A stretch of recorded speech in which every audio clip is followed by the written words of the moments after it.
the studio for another episode of Pokemart TCG Pokemon Market Talk, guys. Live late tonight. Yeah, it's really late. I had a busy day. A lot of stuff going on. Um, you know, I'm getting ready for the next renovation stages here in the studio. Got everything moved out of my cabinets in the studio. Moved everything into the new storage unit. I got a new indoor storage unit. Um, Moved all my product. Everything is out of the house. All my product. Everything from booster boxes, ETBs, box sets, packs, bins. Everything has been moved out and into the storage unit. And I still have to set up a rack system inside the storage unit. So all my bins and everything are in there, and all my ETBs, booster boxes. My ETBs have been all boxed up in bins, except for Evolving Skies. I have like 16 Evolving Skies ETBs I have to box up.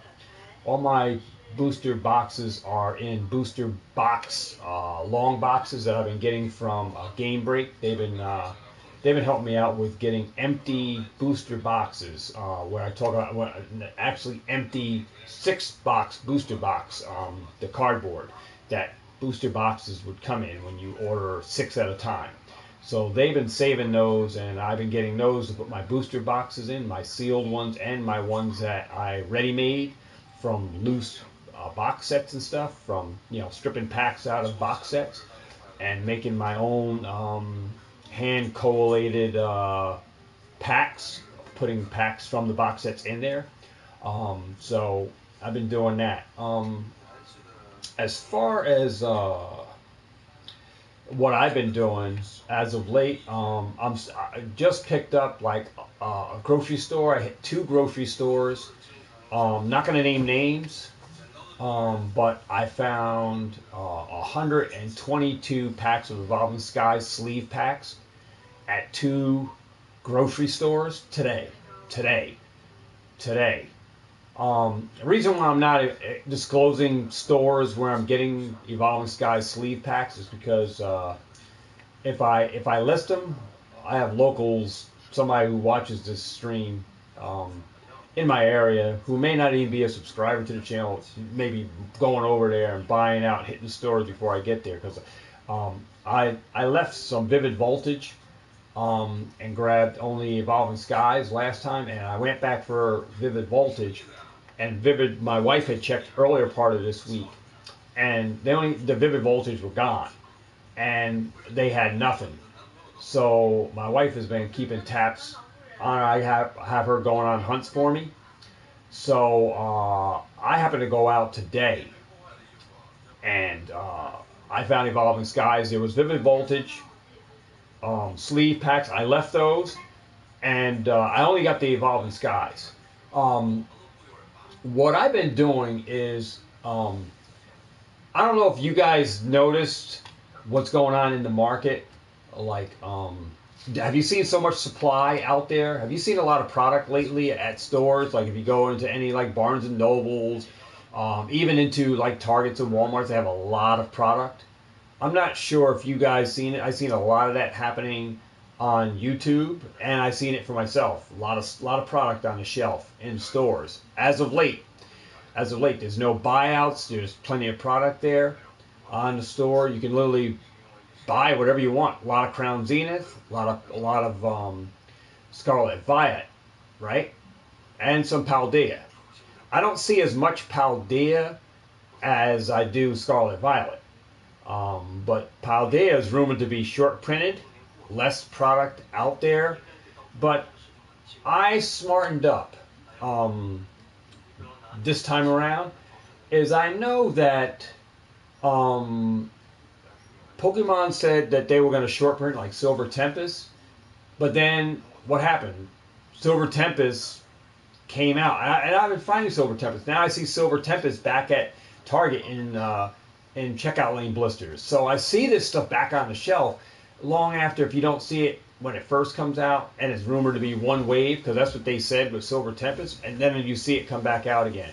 So I smartened up. I didn't rush in to go get tons of Silver Tempest, all right?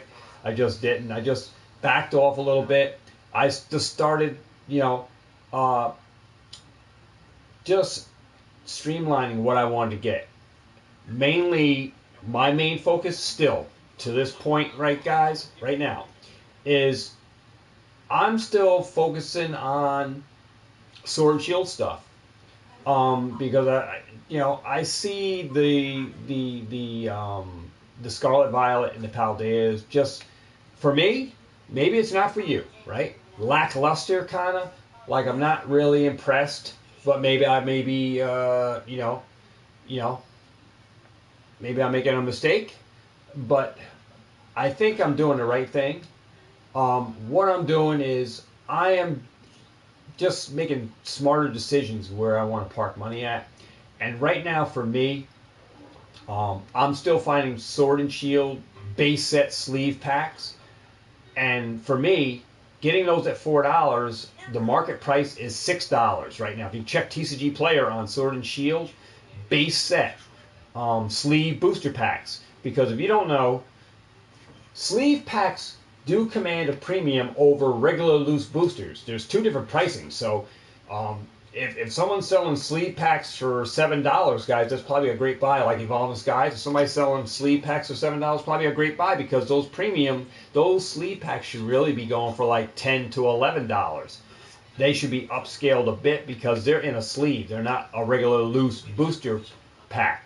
All right.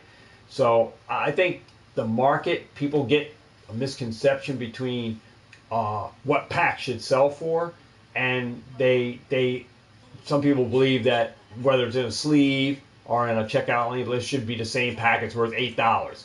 It depends on how it is, whether it's in another package or whether it's in a blister. Blister packs command a premium over a regular loose pack.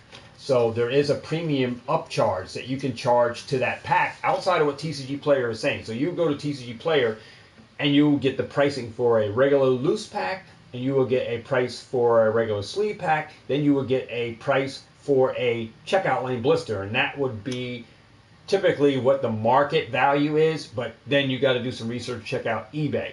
So make sure you guys are checking out eBay as well and comparing the two prices, because overall you want to get the best value if you're going to sell it back out on the market. If you're selling packs or whatever, you want to have the correct pricing for what they're going for. And I just used, and I'm going to say it again, I use TCG Player not to determine market value, but just to get an assumption on a gauge where the market price is compared to another market where eBay is another marketplace, right? And then you can compare it again to Mercari. You can also compare it to Facebook Marketplace, and you can compare pricing to see where people are, because obviously if you're on Facebook Marketplace and in Discords and stuff, you're going to get better pricing because people are posting stuff up, and then ultimately the best prices you're going to get is if you know that grocery stores are getting packs. Like, I've been watching several YouTube channels that won't buy from Target, won't buy from Walmart, because sleeve packs are $4.49 when they can go to Best Buy and get Chilling Reign, Brilliant Stars, and all that for $3.99, and grocery stores $3.99. So if you want to save money, don't relatively use Target and Walmart as the only place to source or get packs, because they are the new MSRP, which is $5.49 for a checkout lane blister, $4.49 for a sleeve pack. So they're upcharging you for the new MSR, right? Standard MSR that Pokemon set for Paldea and Scarlet Violet. All right, but some stores also have the older products priced at the same pricing as the new stuff, where the new stuff should only be priced at that new price mark, right? Brilliant Stars should still be $4 or whatever, right? $5. It should be at the old MSRP, and only Paldea and Scarlet Violet should be at the new pricing, right? The new MSRPs along with the ETBs. But a lot of stores, Target, Walmart specifically, are charging $54.99 for ETBs. All right, so and other products at the new MSRP, which shop wherever you want. I'm not going to tell you what to do with your money, but you got to wise up. But I've been finding, like I said, I've been finding Evolving Skies, and I'm still in the market finding Sword and Shield to get Sword and Shield stuff, while sourcing other areas. All right. Now I'm going to give you some good pricing, and you can go check GameStop right now if you want. Now check this out. You want to get some really good deals on GameStop? Check out this one. All right. GameStop has the 2022 Trainer's Toolkit. If you want to pull up GameStop.com, check it out for yourself. Search GameStop, all the pages. Go through all, don't just skip through pages. Look at everything on GameStop.com. All right? Check out GameStop.com for the Trainer's Toolkit 2022. All right? That's the is Evolving Skies. One of the other packs, I believe, is Brilliant Stars, and I believe it's 2 Astral Radiance, if I'm not mistaken. So you get 4 packs inside that Trainer's Toolkit. Now, you're saying, well, why am I going to get the Trainer's Toolkit just to get Evolving Skies, Brilliant Stars? Hear me out. Those Trainer Toolkits are $13.98, but, here's the big but, and here's the big bang. If you buy at GameStop.com, GameStop is running 50% off clearance, and those items are on clearance, guys. The Trainer's Toolkit 2022 is on clearance. So, for the price, you're going to get that $13.98. It's going to drop that price to $6.99, guys, for that Trainer's Toolkit, where you're going to get 4 packs. Guess what? The Evolving Skies loose pack that's inside there pays for the Trainer's Toolkit. That means you got 3 extra packs free, along with everything else that's in that box. It's a crazy price. If you think I'm lying about this, go check out GameStop.com now. Now, before you go, or if you're going on your phone, check out GameStop.com now. Check out this other killer deal on GameStop.com now. Here's another tin, another market product you guys can get. All right, has Evolving Skies, but check this out. It is the Divergent Powers tin. All right, there's 3 tins that make up that Divergent Powers tin. I don't know what the 3 characters are on there, but they have 5 packs. This thing is also on GameStop.com. The regular MSRP price was $24.99, but it's on clearance, guys.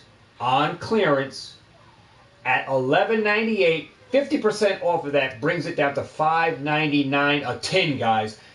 Do your math.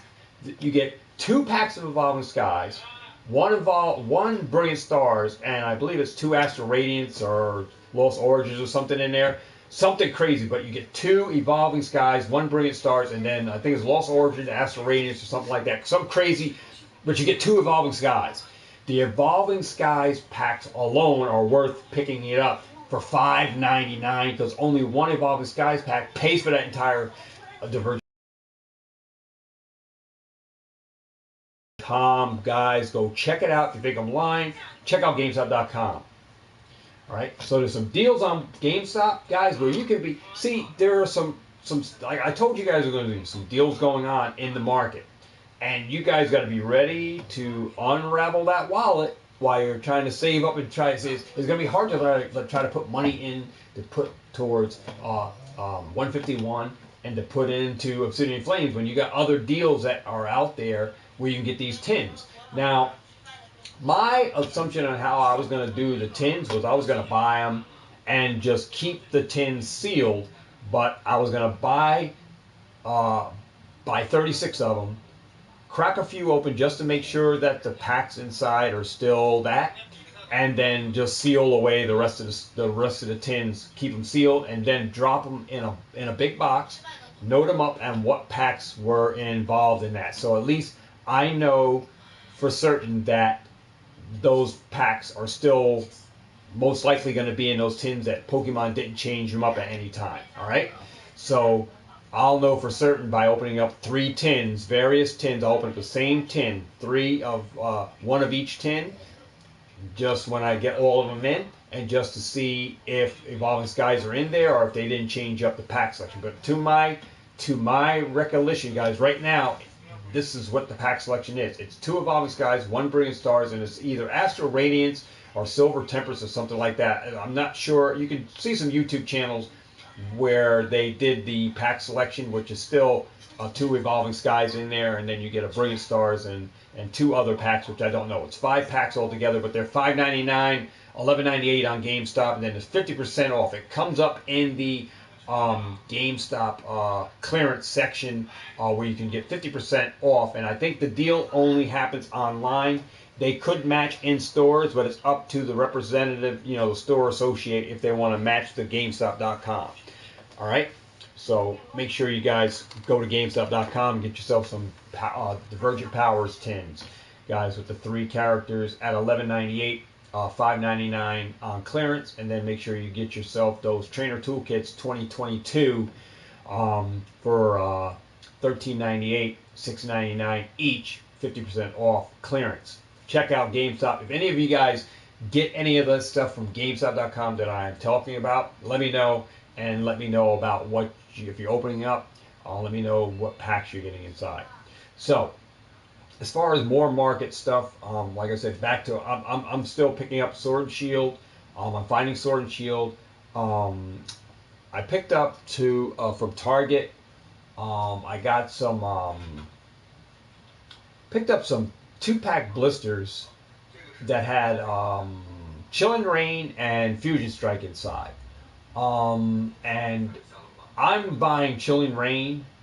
I have, I think, 9 or 10 booster boxes of Chillin' Rain. I believe Chillin' Rain is going to go up. And I believe in Chillin' Rain. I believe other people might be sleeping on it, but it has some killer stuff in there. It has a lot of alternate arts that have still time to increase. And very hard to pull certain things from that set. A lot of people call it Chilling Pain.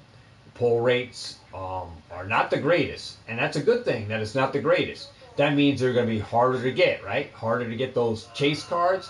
So what I noticed, that sets that have stuff that's hard to pull, those sets, if they're highly desirable, and I believe Chilling Rain is going to be highly desirable because of the the Blaziken alternate art, which is really one of the main pulls. Everybody wants that Blaziken alternate art. It's an awesome card. And undervalued still. I mean, it's still affordable. I think it's under 100 or near 100 or something. So it's still a great alternate art. There's a lot of alternate arts within Chillin' Rain set that make up the entire set. And Chillin' Rain, just like Evolving Skies, has a lot to offer people. A lot of stuff in that set that people would love to pull. And I don't have the set in front of me to actually go over some of the stuff outside of the Blaziken alternate art. There are some other alternate arts in there that are killer that I believe are going to rise up, and I believe that the Chillin' Rain itself is going to rise up. So therefore, I've been picking up Chillin' Rain 2-pack blister from from Target that are $9.99. You get a Celebi pin or a Latios pin, just like the Walgreens 2-packs that you can find. And they are a Pokemon product. It's not like an MJ Holding or a Fairfield. It's a Pokemon 2-pack blister with 2 packs as 3 hollows, 3 hollow cards in it. And you get a pin, whether it be a Jirachi, a Celebi, a Latios, or a Latios pin inside there. And I believe over the long term that Chillin' Rain is going to go up in price. All right, and outside of that, you have a Fusion Strike pack inside that I think even Fusion Strike is undervalued right now. is even undervalued. And I believe in Fusion Strike, that it's going to have its day in the sun, guys. It's going to have its day in the sun. There's some very awesome cards, some awesome alternate arts in that set. The Mew and the Gengar that are killer in that set, that are undervalued, that I believe are going to appreciate. Therefore, I am picking up 2-pack blisters of Fusion Strike with Chill and Rain packs inside there, and I'm keeping those in the sealed collection because I believe those 2-pack blisters are going to go up. If Chill and Rain goes up and Fusion Strike goes up, I have a winner. If one or the other goes up, I still have a winner in that 2-pack blister because of the pack that's inside there. So if Chill and Rain does awesome, that pack will sell good down the road later on. It's for a hold for long-term investing, so it's definitely a hold, but I am picking those up. Now, outside of that, there is another 2-pack blisters that you can pick up, and these are also some great buys that you can pick up too. Now, there is, if you're after Fusion Strike, there is another way to get Fusion Strike at Target. There's a 2-pack blister that has Rebel Clash and a Fusion Strike. So you can get that, and it has, I believe, 2 cards inside it and a coin. And those coins will either be a Zapdos, I think, and a Charizard coin. And those 2 packs are $9.99. Now, the other 2-pack blister that is also at Target is the Battle Styles and Fusion Strike 2-pack blister with Charizard coin, I believe it is, inside. And those are also all these 2-pack blisters at Target are $9.99, and week after week, month after month, I still see these packs, these 2-pack blisters sitting at Target. Nobody's like buying them, so I'm going to move into a position to position myself with those 2-pack blisters. I'm going to push those 2-pack blisters myself. No one else is going to pick them up. I believe in Rebel Clash. All right. I think just because it has the 2 packs in there, if one or the other does go up, Rebel Clash has boss's orders, but if you go and try to buy a Rebel Clash booster box, it's like $200, right? $200. I believe both Sword and Shield and Rebel Clash are like $200. One is over $200, but Rebel Clash, and Sword and Shield, have great cards. Have some great full arts and stuff in them. It's not the most desirable cards. Not, like saying that, but I'm just saying for investable purpose of just having those 2-pack blisters. Rebel Clash goes up down the road. That 2-pack blister will go up. If Fusion Strike goes up, it's a win anyway because you have Fusion Strike in that 2-pack blister along with another pack. So if one or the other goes up, that blister should do pretty good. So I'm getting all variations of that blister, but for now I just focused on the Fusion Strike and the Chill and Rain 2-pack blisters from Target. All right, I've been getting those with the coin and the pin. All right, you do get a pin in all 3 variations that have Fusion Strike. But I've been just focusing on the ones with Fusion Strike and Chill and Rain. All right. So I think those are going to do good down the road because those are strictly found at Target. I haven't seen them anywhere else except for Dollar General. I think I've seen the 2-pack blisters of Fusion Strike and Chill and Rain, and Family Dollar, I believe, are the other 2 places I saw that. But I think you can get them at Walgreens too. But Walgreens has a new 2-pack blister which has Chill and Rain and Fusion Strike in a 2-pack blister for $11.99 or $11.98, something like that. Is Walgreens' new blister, which used to have Evolving Skies and Chill and Rain. And you got the Latios, or got the Jirachi or Celebi pin, all right, in that. But I haven't seen those in the Walgreens in a while. So other than that, I've been focusing on some other stuff. So outside of that, more market talk. Like I said, there was going to be deals coming up, guys. There are going to be flash sales. There's still going to be more deals to come. But here's to everyone who is FOMOing in, and you know, can't say you didn't know or you're unaware. But like I said, if your eyes were open in the market and you saw a lot of product being pushed out, you can see what's going on with um, Obsidian Flame. Uh, is going to have a lot of product out. It's going to be a lot of product, from what I gather from channels that I've been watching that have an LGS, you know, home front where they have a online store or they work from a brick and mortar. Um, their allocations for Obsidian Flame is great. It's big. It's big. It's huge. There's going to be a lot of Obsidian Flame product. Um, and I kind of suspected this because Pokemon wants to get this product in the hands of as many people as can that want to buy it. They want you to have the product.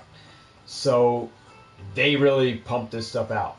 And what I noticed is that when I noticed a whole bunch of Scarlet Violet,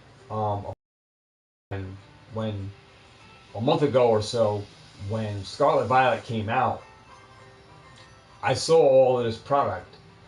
I kind of felt that Pokemon Company was holding back product for a time being until they had enough product printed up, then they can unleash the floodgates and really sock us with a lot of product. And that's what I've been seeing as of late. A lot of product, right? Just the floodgates has been open, and product is everywhere. I mean, every restock, it's there. There's nobody going in like clearing shelves of Walmart's and Target. There's tons of product, tons of it, tons of Crown Zenith, tons of Scarlet Violet, um, restocks of Crown Zenith, ETBs, even the Charizard Premium Collection box.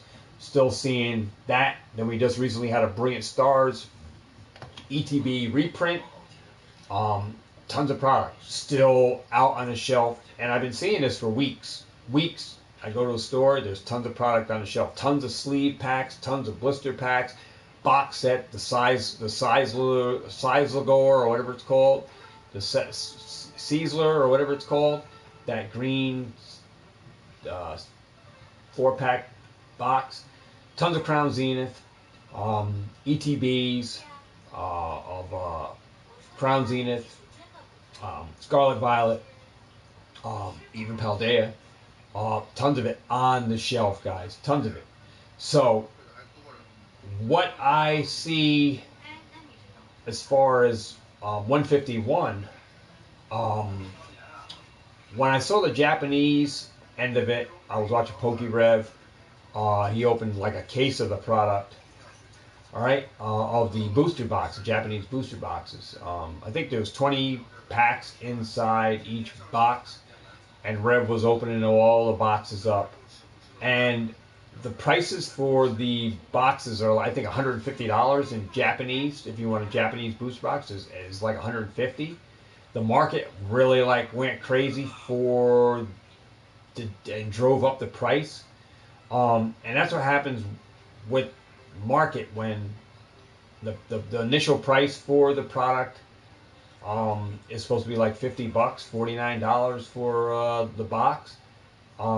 The demand for the product is supersedes, I guess, the supply, so it drives the price up, and therefore the LGS stores can charge more for the product since it's an in-demand product, and since some LGS stores are taking losses on other products, they're making it up in other places where they have a product that will sell and they can sell for a little bit more above MSR, then they will do that, and you'll see signs of that in high demand sets where if the demand is up for a product, they can charge an extra $5 per ETB or extra 50 cents per pack or whatever just to get an extra money from you because the demand for the product is there and you're going to buy it, right?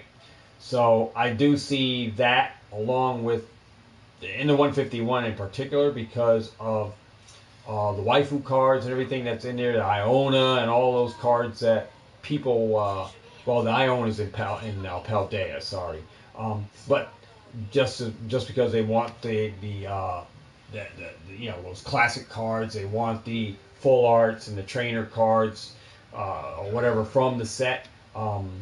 This set is one that people want, so the price just went crazy, and since the Japanese market for the Japanese booster boxes have went crazy, the demand for this set is upscaled a bit, where you know people are paying double MSRP for these booster boxes. So will that impact the U.S. market for 151? That remains to be seen because I believe we're going to see, and this is an assumption, and take my assumption with a grain of salt, guys. Don't take it as like, oh, this guy's saying this, but it's not true. From what I gathered, all product that we are getting is going to be in higher print run than we got before. I mean, that's what I see. And I believe that regardless to the celebrations, UPC, I believe that the 151 is going to be printed higher. And I think it's going to be around. And you're going to have a chance, just like you did with the Charizard one, you're going to have a chance to get this celebration one. And you're going to be able to get it at MSRP, if not below MSRP. That's my feeling because I think they are really going to pump this product. They're going to dump a lot. And I'm going to tell you right from you hear it right here on the channel. I think that Obsidian Flame may take a back seat, guys. It may take a back seat and an opportunity to buy Obsidian Flame at below MSRP, booster boxes and stuff, and even ETBs, because everybody's going to be chasing 151. Obsidian Flame may fall through the cracks and be, even though it's going to be a lot of it out there, could get lost. Remember, some sets in the I think it was in the XY or Sun and Moon block got lost in the mix when other product that superseded it came out. It just got lost in there and overshadowed by another product. And that could very happen to Obsidian Flame, that it can get lost in the mix of 151 coming out, that people are so hyped for 151 that Obsidian Flame could take a back seat, and we could see flash sales of LGS stores wanting to get rid of this product and flash and want to pump and dump it just to move it to make room so they can buy more 151 product, because I believe 151 is going to be a bunch of it out there, a bunch of it out. Whether you're going to get it in tins or box sets. I'm just looking at what Celebrations did, what we got with Shiny Fates. Knowing we got no booster boxes, but we have something else that we didn't get in Shiny Fates. We didn't get booster bundles. All right, so even though there's no booster boxes in this, there is booster bundles where you get 6 packs of 151 inside booster bundles. All right, and you can compare those to like a mini booster box, and those could be definitely the ones to go for if you want to open up a ton of packs of 151 and get it at a great price. I think they're $27.99, and you're probably going to see some people running some deals. If this stuff is pumped to high hell, which I think it is, I think it's going to create an opportunity, and there's going to be an opportunity for you to get 151 at or below MSRP. I think some flash sales may happen, especially with the Black Friday, which this is rumored to be coming out around. And then also you'll be able to get some Obsidian Flame. I think there is going to be tons of opportunity here within Obsidian Flame and within 151 for you to get this product. Now, another thing I want to put right on the table, I'm going to say it right out the gate. I believe that Ultra Premium Collection box from 151 is going to be printed, maybe not as much as a Charizard Premium, but close to it. And I think it's going to create an opportunity, because if you go and look at like the celebrations, if you go and look at the not the celebrations, but the 151, I think the premium, not the premium, but the ETB sold out on the Pokemon Web Center very quickly.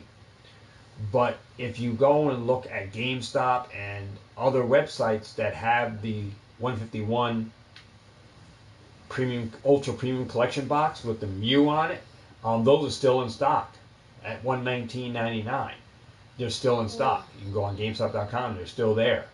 So that's already saying that if the Pokemon Web Center sold out within like a half an hour or whatever, because I've seen posts of people saying 151 Pokemon Center ETB sold out within a half hour after being up. They were gone. If you think they're not going to restock that, Pokemon Center ETB is not going to be restocked on Pokemon 151, you're kidding yourself. I'm telling you, it's going to be back out there again. It's going to be back up, and probably more of it. See, Pokemon is smart about the way they're marketing this stuff. They're trying to gauge out how much product they should actually be printing, and they're trying to see if what they got is going to be enough, and should they just open up the floodgates and print some more. And I believe they got a nice supply of 151 already printed up, and now pre-orders are up. If you notice, a lot of pre-orders are going out already. They're ahead of schedule, and there's reasons for that. That's saying that they have timeline is open for them to print some other stuff and to go back and say, all right, well, you know what? These pre-orders are not what we are looking for, so there's no need to print any more 151. There's no need to print any more Obsidian Flame. So they can gauge by what they did, with what they got, and say, well, is this going to be enough? Do we got enough? And we can go back and look at some other boxes and maybe print up Lost Origins, print up some more Brilliant Stars, print up some more Silver Tempest or whatever. Look at some of these other products that is being gobbled up that they can print up and have ready. Meanwhile, with these pre-orders going on, to see if they got enough. Then go back and say, you know what, since this isn't due for a while, all right, we can go back and print some more of this stuff. So we see, they can look at the market and see what's being sold and how much is being bought up. And they can gauge the market whether they need to print more. And they're going to have time to do that because they have tons of product at store shelves, on store shelves now. And that's telling me that MJ Holding, Excel company that packs out Target, that they have a lot of product in their warehouses that's just sitting there. And if that is there, then what are LGS stores doing? LGS Online, Mason at Cardinal Gaming, Pokemart USA, that these guys, their LGS, their distributors have a lot of product in their warehouses. If this stuff is still at shelves at Target, Walmart, right? And it has to be still at the LGS stores. I don't think the LGS stores are sold out of, stuff. I see Paldea and Scarlet Violet ETBs and stuff still packed in there. I go to my local Game Break, the stuff is still there. It's not being sold out fast. I still see tons of Crown Zenith product, tons of Shiny Fates still there. Fusion Strike. I still see stuff at LGS stores, my local game, like in my local Game Break, that hasn't sold. And when I go to the stores, there's still tons of product there. So, you know, for me, you know, it's an eye opener to say, well, you know, I'm going to make decisions on products that are going to make sense to me on what I should be buying. And what I'm doing is setting myself up, my portfolio for what I'm investing in, strategy, you know, making strategic moves and plays into certain products, and going more heavy in others than I would in other sets. You know what I mean? And still, to this day, my main focus right now is still waiting for opportunity plays for Paldea and for to get, you know, Scarlet Violet. I mean, I still think there's going to be opportunity. But while I wait on that, you know, there are still products like I keep finding Evolving Skies. I'm not going to let that pass me by. That is a no-brainer. That if I'm still finding Evolving Skies, I'm going to pick that up. Just a no-brainer for me. And I'm still finding the mini tins of the Mysterious Powers tins, which has one Brilliant Stars, one Fusion Strike, one Evil Skies. Those tins now, I'm buying those and keeping those sealed, and just making a note that what packs are in them, and I'm keeping those tins packed away. Buying those. They have not rotated any other pack selection in those tins. It's still the same. So I believe those are going to be great investable tins down the road that we see similar tins, you know, that have less packs. That, you know, Evolving Sky is going to be a great for long term, right? Brilliant Stars, I think, is going to do great long term. It's still a long term play despite of the reprint on the ETB, right? It impacted the price a little bit on the booster box and on the actual booster pack, right? And on some of the cards to a point, right? Because cards are affected by the single cards are affected by the prices of what the booster packs are going for, and the booster box price is also affected by this. Then the price for single cards also is driven by the demand for those sealed products, right? So if they do a reprint, all that part of the market is affected by those, by that product, right? By that print. So it was a small print. All right, it affected the market slightly, dropped the price down to like 140 a booster box. I think it was running 170, 180 for Brilliant Stars. So Brilliant Stars did come down to around 140 now, and it's gonna end up going back up. As soon as this small supply dries up, it should creep right back up. All right, but you know, I'm looking at potentials with the Mysterious Powers tin, from you know, that you find at CVS's, you find them at Walgreens, you find them at Family Dollar, you find them at Dollar General. I'm capitalizing on those because those have has three great packs in them, right? And I'm going to be selective on what stores I'm buying them at and when I'm buying them, right? Because specifically, we know Dollar General runs a $5 off, $25 on Saturday. So typically, I would go to a Dollar General, buy a drink or buy a pack of gum, and get a receipt with a $5 off coupon. Then I would go back Saturday and buy 2 tins and get $5 off 30. It brings it down to like $23.98 for the tin, and I buy 2 of them, right? And I do separate receipt transactions. I have them ring up each tin on a Saturday on that deal because you can run multiple. You can buy multiple tins. You just buy 2 at a time, and I could buy a bunch of tins at $5 off, and get those tins and just stock them up. So that's a great opportunity. I'll buy on Saturdays from like Dollar General, those Mysterious Powers tins that have the Fusion Strike, Brilliant Stars, and Evo Skies pack. Still, they have those in them. They're getting them back in. They keep getting those tins back in. It's a great product to hold for long term and to actually crack and pull and enjoy opening the product, right, at a cheap price. And you get great packs at a great selection, at a great price. And if you take advantage of the $5 off, like I said, from Dollar General, then you actually get it below MSRP. And I believe those tins are going to go up in price. If they don't go up, the packs themselves that are inside those tins are going to go up. So that's what I believe is going to be the driving factor of those Mysterious Powers tins to go up in price. There are other boxes and stuff that are out there. The Zero Oak, the Shaman, I believe it is, Shaman V-Star box, that have 2 packs or 1 pack of Evolving Skies in them. I mean, you just have to look at those V-Star boxes and look at box sets. The Pikachu box used to have 1 Evolving Skies, I think 1 Brilliant Stars, Astral Radiance pack in there. I'm not sure what the 4th one is, but you'll have to look and see what packs are in there. But like I said, definitely check out those V-Star boxes. There are deals out there. If you can get deals on the V-Star boxes that have Evolving Skies in them, and find a Pikachu box, the $20 Pikachu box, has Evolving Skies in them, grab them.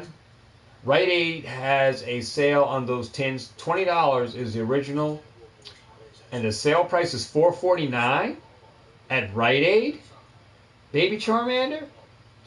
That tin at Rite Aid is at Rite Aid has a higher price for those Mysterious Power tins. That tin is usually $18.99, and you're right around $21 when you add tax. You're about $21 some change when you add 8.25%. You're right around that $20 price for that tin. If you're going to get those Mysterious Power tins, the best place to get them is at Dollar General and Family Dollar, where you're going to pay $14 a tin. I believe Rite Aid, my Rite Aid sells them for $15.99. I know in California I saw Earl's Pokestop paying like $17.99 or $18.99 for those Mysterious Power tins. But those tins are $4.49 at on sale at Rite Aid? Baby Charmander? Are you sure about that? How sure are you on that price? At $4.49 for that tin.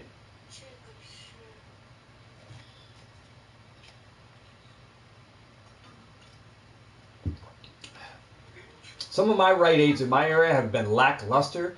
I know one Rite Aid doesn't get anything, and my other Rite Aid does get Pokemon product, but it's not nothing to brag about. They usually get some 3-pack blisters like Astral Radiance or something, and I would grab those, the 3-pack blisters. But other than that, I haven't seen anything great at Rite Aid that I'm not paying $18.99 or I'd pay $15.99 for that Mysterious Power tin if that was my last resort and Dollar General, Family Dollar didn't have any. Then I would go there to Rite Aid and get them. But $4.49, that seems like very cheap. That's $10 below, $10.49 below what Family Dollar or Dollar General charges for them.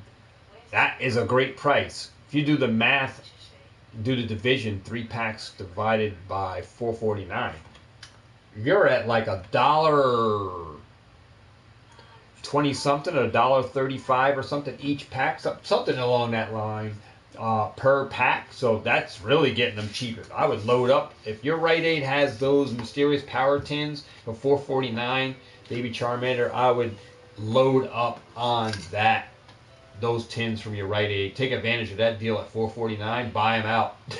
Buy as many as you can get your hands on at that price. You're at $1 and a change. And the Brilliant Stars alone, the Fusion Strike pack alone pays for the tin. That means you got a free pack of Brilliant Stars and Evolving Skies. Free. 2 free packs. And you got the promo card of the Darkrai or Mimikyu or Snorlax. And you got the code card. So that's a great price. If that's $4.49 at Rite Aid, I definitely have to stop by and check that out and see if I can get any of those. 'Cause I know my local Rite Aid has them, but they're higher than, like I said, they're $15.99. All right. Walgreens is $17.99 for that tin, and that's why I don't normally buy them at Walgreens unless I got like points from my rewards card. I would get them. Um, but today, I was over at GameStop and I had so many points on my rewards from my GameStop card that I was able to grab a Brilliant Stars Elite Trainer box. They their price in store was $49.99. I had them price match the GameStop website for $39.99, and with my points because I had a bunch of points. All right, and now on the GameStop new update that they got, you don't have to sign into your account at home and print out a $20 off coupon. They can do all that on the computer just with the phone number. So I gave them the phone number that I have for the card that's attached to my GameStop card and my account, and they were able to pull up my points on the GameStop app and apply it to the purchase of the Brilliant Stars Elite Trainer box that I got. And I end up getting the Elite Trainer box of Brilliant Stars for free. And on top of that, I had 2 reoccurring coupons from the monthly $5 off one-time purchase that I had one from last month and one from this month. They pulled up and said I still had the one from last month on that they can combine. So I have $10 sitting here that I went and got 3 packs of Lost Origins, and they had a buy 2 packs, get 1 free. And I got those 3 packs of Lost Origins absolutely free, no money out of my pocket. So I end up grabbing the ETB Brilliant Stars, and I got 3 packs of Lost Origins booster packs for free from all the points that I had on the GameStop card. So GameStop, if you don't know, guys, has a great deal going on booster packs. I say great deal because it's a buy 2 get 1 free. They are sleeve booster packs of Lost Origins. They have a ton of them, sleeve packs there. They're $4.49, but if you're buying 2, you get 1 free. So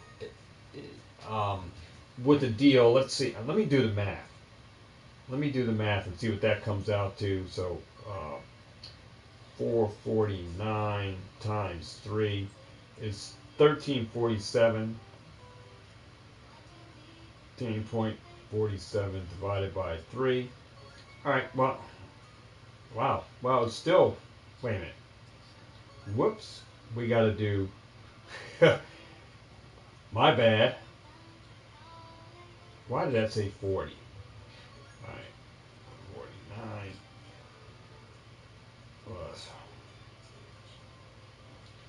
All right, so we do the math on that.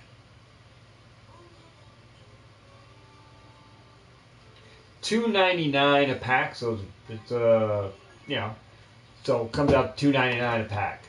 So it's relatively $3 a pack. So you can't go wrong at that. That's below what Best Buy had at $3.99 a pack. So that's a great deal if you want to get Lost Origins at GameStop. Buy 2 get 1 free.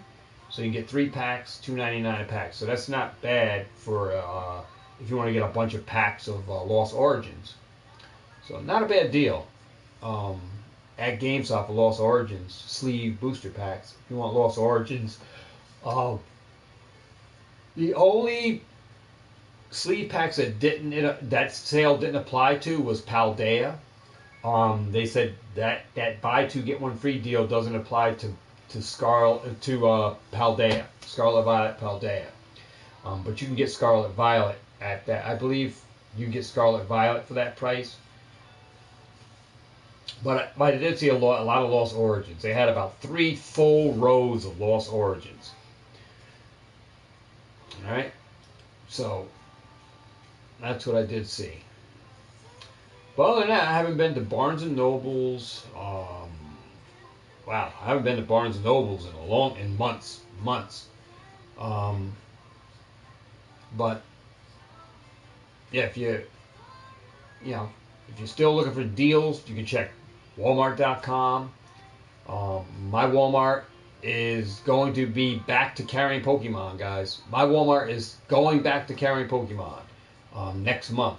So my local Walmart here in my area, if you're in the Newburgh area, is going back to carrying Pokemon next month.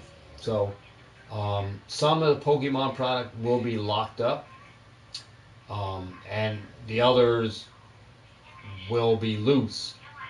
Um, I know we just got a PDQ trading card, PDQ. One they hang on like an end cap. It just goes up, and they have packs inside these little PDQs. It has sports cards in there, and they had Pokemon.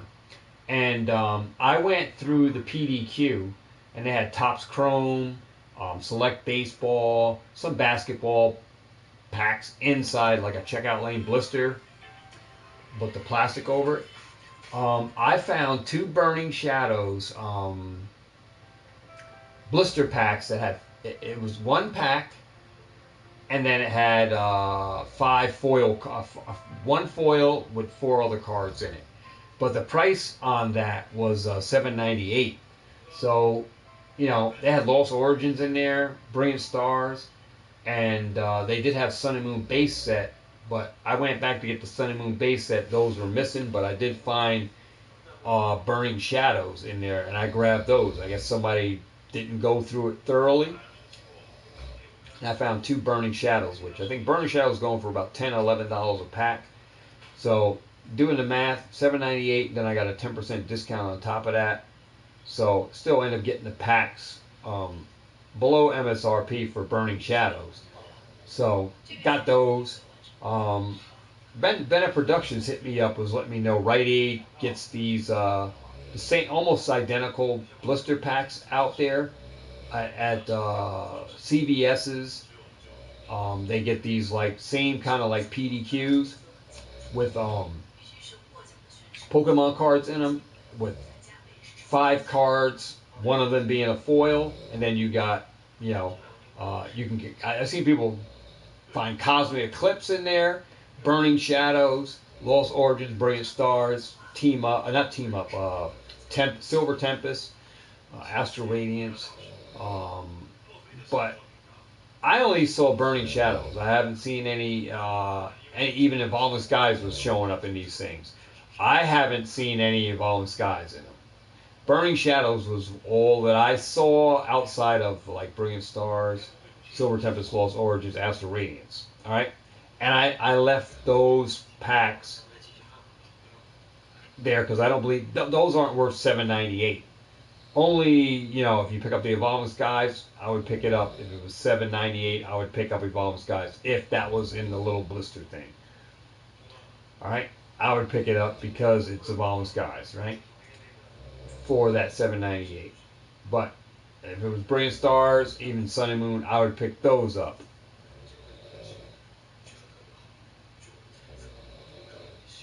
Who's officially done with streaming? Pluto, you're done, officially done. You're not streaming. Well, I have officially haven't got started with my streaming, but streaming on the side. This little stuff here. Pluto, huh? You're done streaming, huh? Not me. I'm still going to be doing it. I enjoy the streaming. You had to sell your Why you had to sell your Xbox? Why did you sell your Xbox? Yeah, so those packs were there. I mean, if you find Burning Shadows, Cosmic Eclipse, Evil Skies, those are definitely pick up. If they're $7.98, I would pick them up. If it's anything, Brilliant Stars, Lost Origins, Silver Tempest, Astral Radiance, Paldea, Scarlet Violet, I would leave them.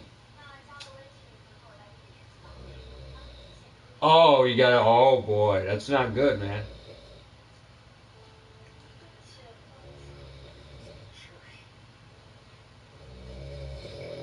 Pluto, that's why I do being any that kind in a position where you're at. I never want to be there.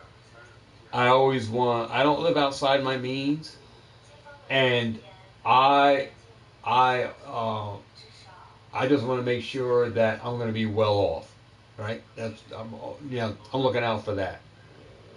So I'm not trying to get car note. I'm not trying to buy a very expensive car where the maintenance is going to cost me an arm and a leg. You know, that's why I do the investing, because I want to set up for a better life down the road. That's why I'm doing what I'm doing. And I'm working hard at doing it. And I'm listening to people that are doing. I'm in line with the people that are doing exactly what I'm doing. I'm listening to channels that are in the same position, into the same realm is where I'm at, because this is the talks, this is the conversations that I need to hear, because it's about what I'm doing, right? And as long as I got other people doing, I want to listen to their take on the market, because everybody has their opinion, everybody has a voice, and it's important to me that I hear the positivity out of what I'm doing, rather than a negative side of the people talking about a reseller and they're bad for the community. I don't need to hear that, all right? Because I'm not into that aspect of the negativity of somebody else talking about what others are doing and investing. If you're not investing, I'm not worried about what you're doing. I'm focused on channels that are doing exactly what I'm doing. I'm buying to flip later on. I'm buying to flip now. I'm doing moves or whatever.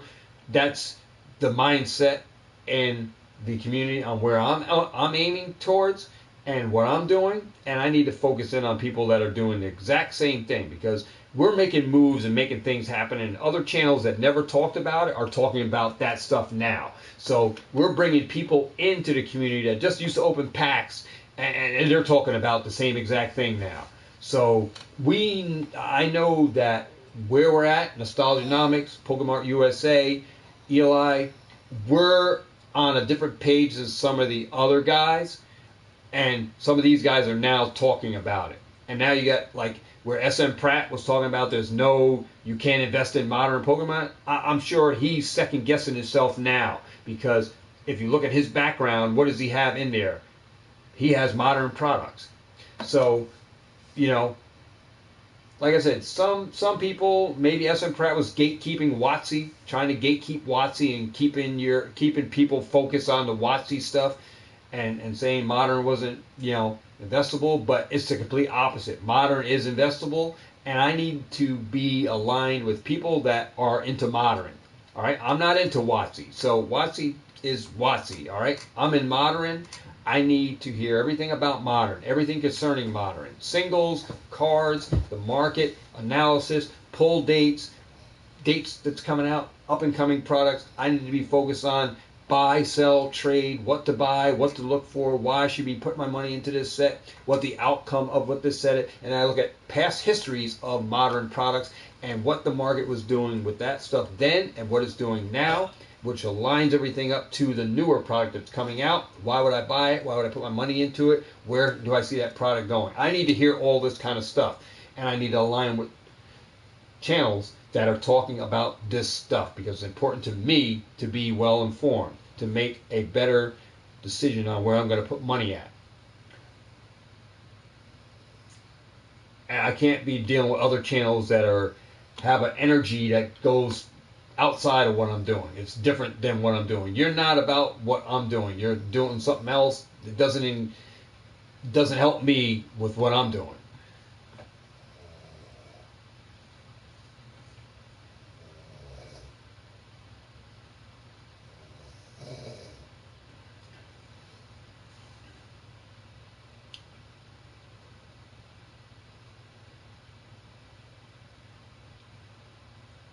How do you manage them? Well, I have an inventory which I'm going to be put in the computer. My stuff is already inventoried. Everything I purchase is inventoried already, and it's going into the computer by how many I have, and I've been updating with prices of what the market price is on it.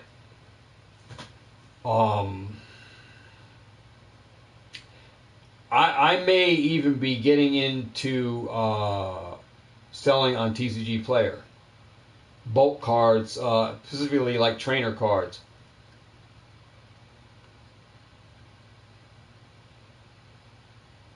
So, like if you were ordering truck for a grocery store, kind of. I don't get what you said there. It said like so you're like if we're ordering a truck for a grocery store. No, well, you should if you're investing in this stuff. It's important that you keep inventory. You keep tallies on how much product you got, like what you have. It makes it easier to sell. Like someone says, if you had a sheet, like I can go and I can print out a sheet and say, here's my inventory on everything I got. How many packs? How many Evolving Skies packs? How many sleeve packs? How many are loose boosters? How many booster boxes I got? How many ETBs I got? This is what I got. This is all inventory. How many packs? What set it is? Whether it's a blister pack, checkout lane, 2-pack blister, 3-pack blister. I have it all inventoried on exactly what I got from those categories.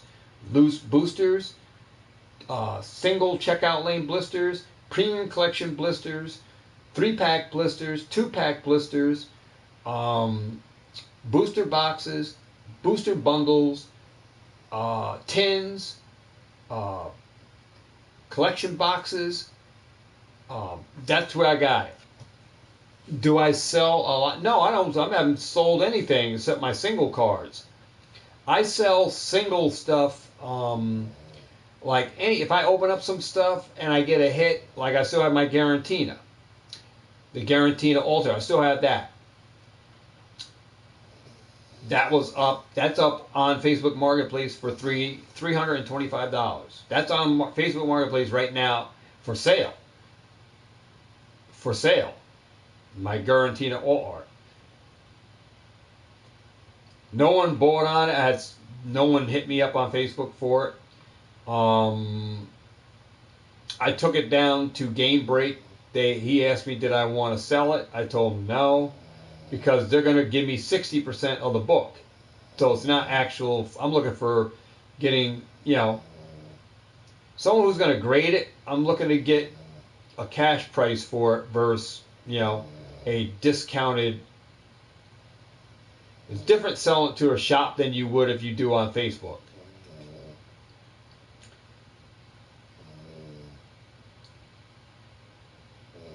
Yeah, so it's important that you keep track, man. I got everything in inventory. That way it makes it easier to sell later on.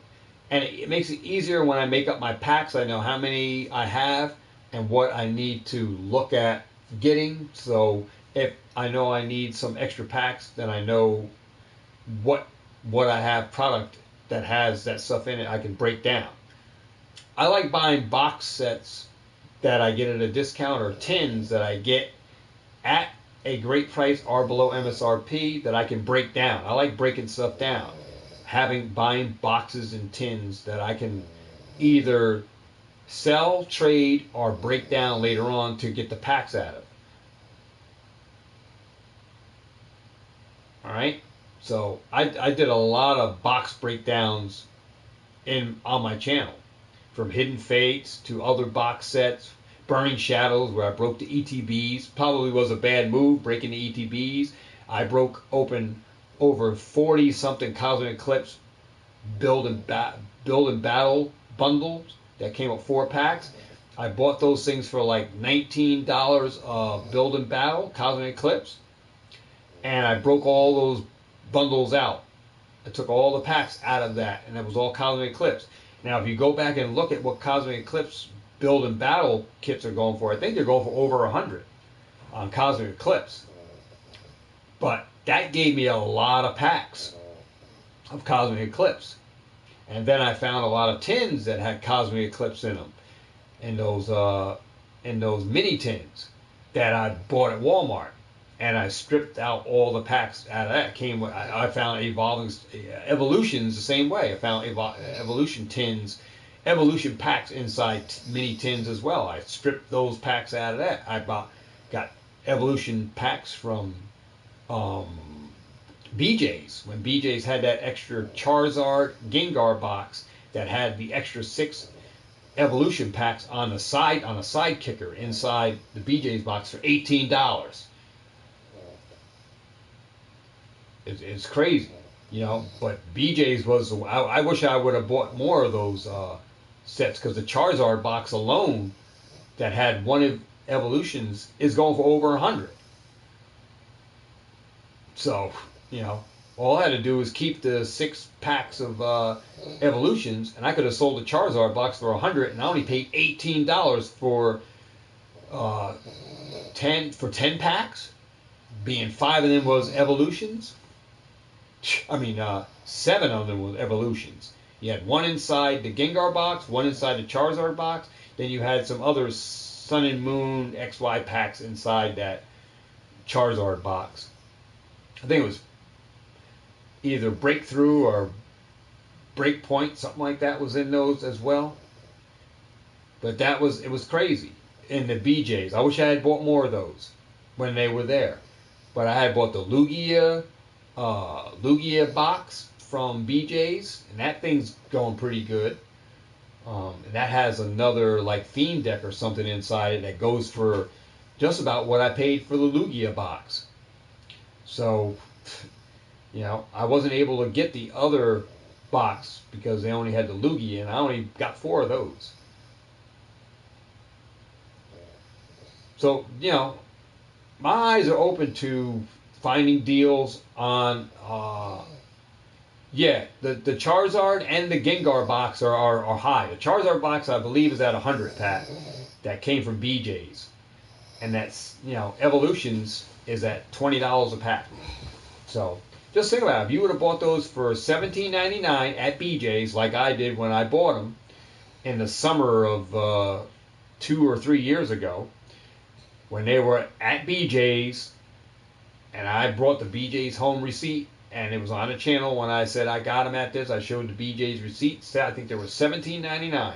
You had the Gengar one or the Charizard, and that Charizard one had, for sure, I know it had 1 evolutions in it. I think it had 1 breakthrough, 1 breakpoint, and then might have been Crimson Invasion or some other Sun and Moon base set inside there. And then it had a side kicker of 6 evolutions for $17.99.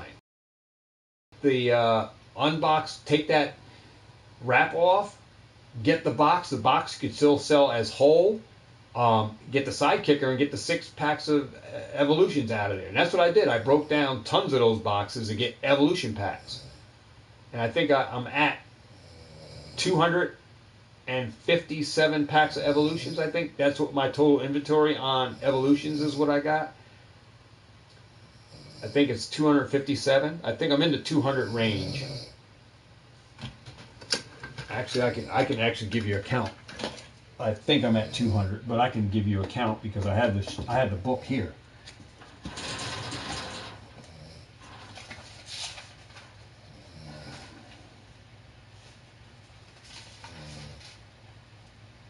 Let me see where I'm at.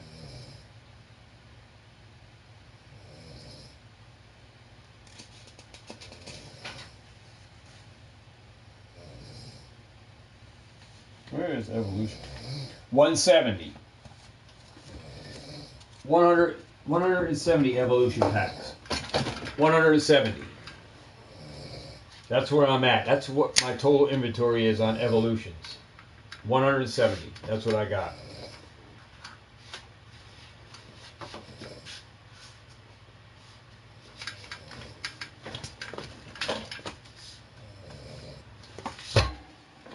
$170 loose.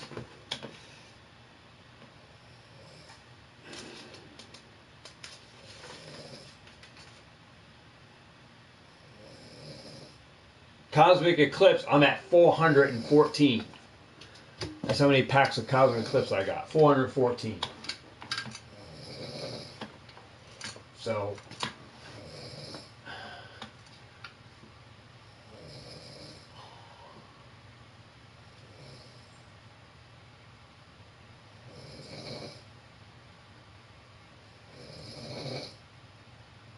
So I'm sitting pretty good. I'm sitting pretty good with what I got from um, in the XY stuff, and I came in late in this whole thing. And here I am, a guy that used to open up a lot of stuff that now I don't open up a lot of stuff. From opening a lot of stuff to now opening up not a lot of stuff. And I love going on these hunts. I love the chase after the right packs, so you could say. You know, taking a slogan from chase after the right price, chasing after the right packs. That's exactly what you're doing in this investing thing, chasing after the right packs.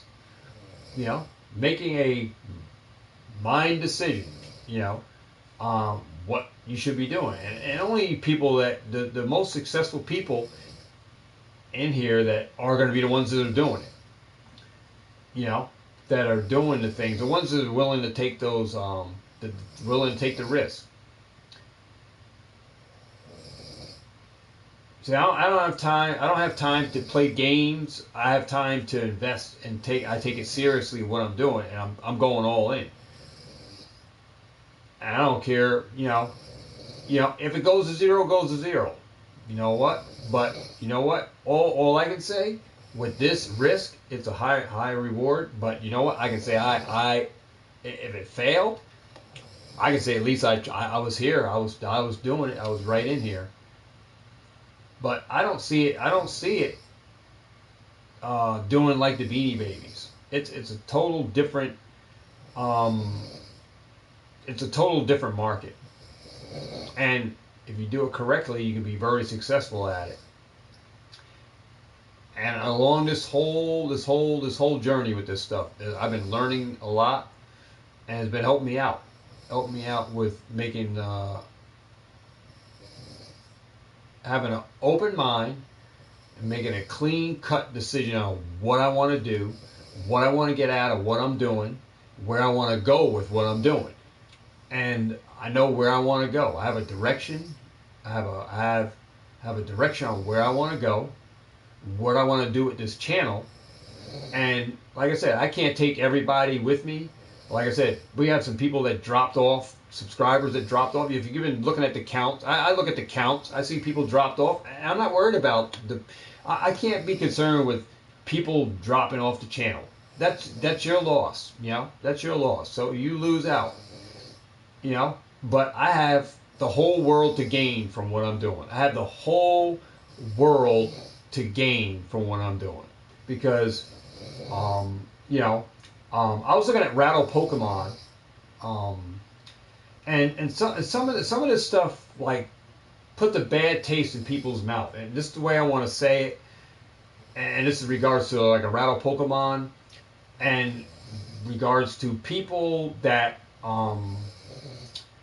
that are doing stuff on whatnots that are just putting a bad taste. It's like having a bad cigar, right? People who are doing ripping ships, all right, and then scamming the people who are buying the packs. If you've seen Rattle Pokemon's last video that he did, a guy who had a PlayStation 5 in his, if you saw Rattle Pokemon, some guy had, he called them carnival games. The guy was hosting a PlayStation 5 card game, and these guys in the channel, on that guy's channel, on Hot Sauce 707 or something, this guy was Hot Sauce. This is his name. He, because of the screen, whatnot gives you that horizontal screen where it's easy to do some shady stuff on there and switch cards and stuff. This guy did that with the PlayStation 5 card that was supposed to be in that thing, and then this guy switched cards out, and they noticed the cards were different, the sleeves were different. I don't know if you guys saw the Rattle Pokemon one with the Hot Sauce Carnival Games video that Rattle just did today. It was out. Those kind of whatnot streamers puts a bad taste in people's mouths for kind of stuff that like I'm trying to do, in regards to carnival games, if you want to say that, or the gaming or gambling kind of aspect. Um, it puts a bad taste in people's mouths for that end of it, because these guys are inexperienced from from just they never collected. They don't collect Pokemon. They're just in it for they're in it for the aspect of doing what they're doing without collecting, or being an avid collector or avid person in the marketplace. Like, these guys just buy packs to just do their rips or whatever. And this is what Whatnot, with that guy Hot Sauce, was streaming, rip and ship. And Whatnot is full of just people that are in for the rip and ship thing of it. And they're in for the one bam, thank you ma'am kind of thing. Like, and they'll come back for the money aspect of it. And then, like I said, once the hype dies down, then usually those guys are out of here and they're done.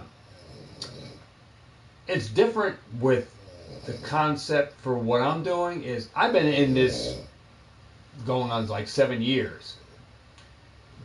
The guys that are running those Whatnot streams are not experienced in what they're doing, and they haven't been avid as a collector, avid as an investor, avid as a buyer, seller, and they haven't even been exposed to what I've been exposed to.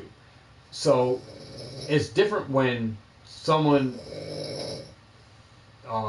who has a YouTube channel, all right, been in the community, all right, been in the community for over 7 years, going in 7 years, right?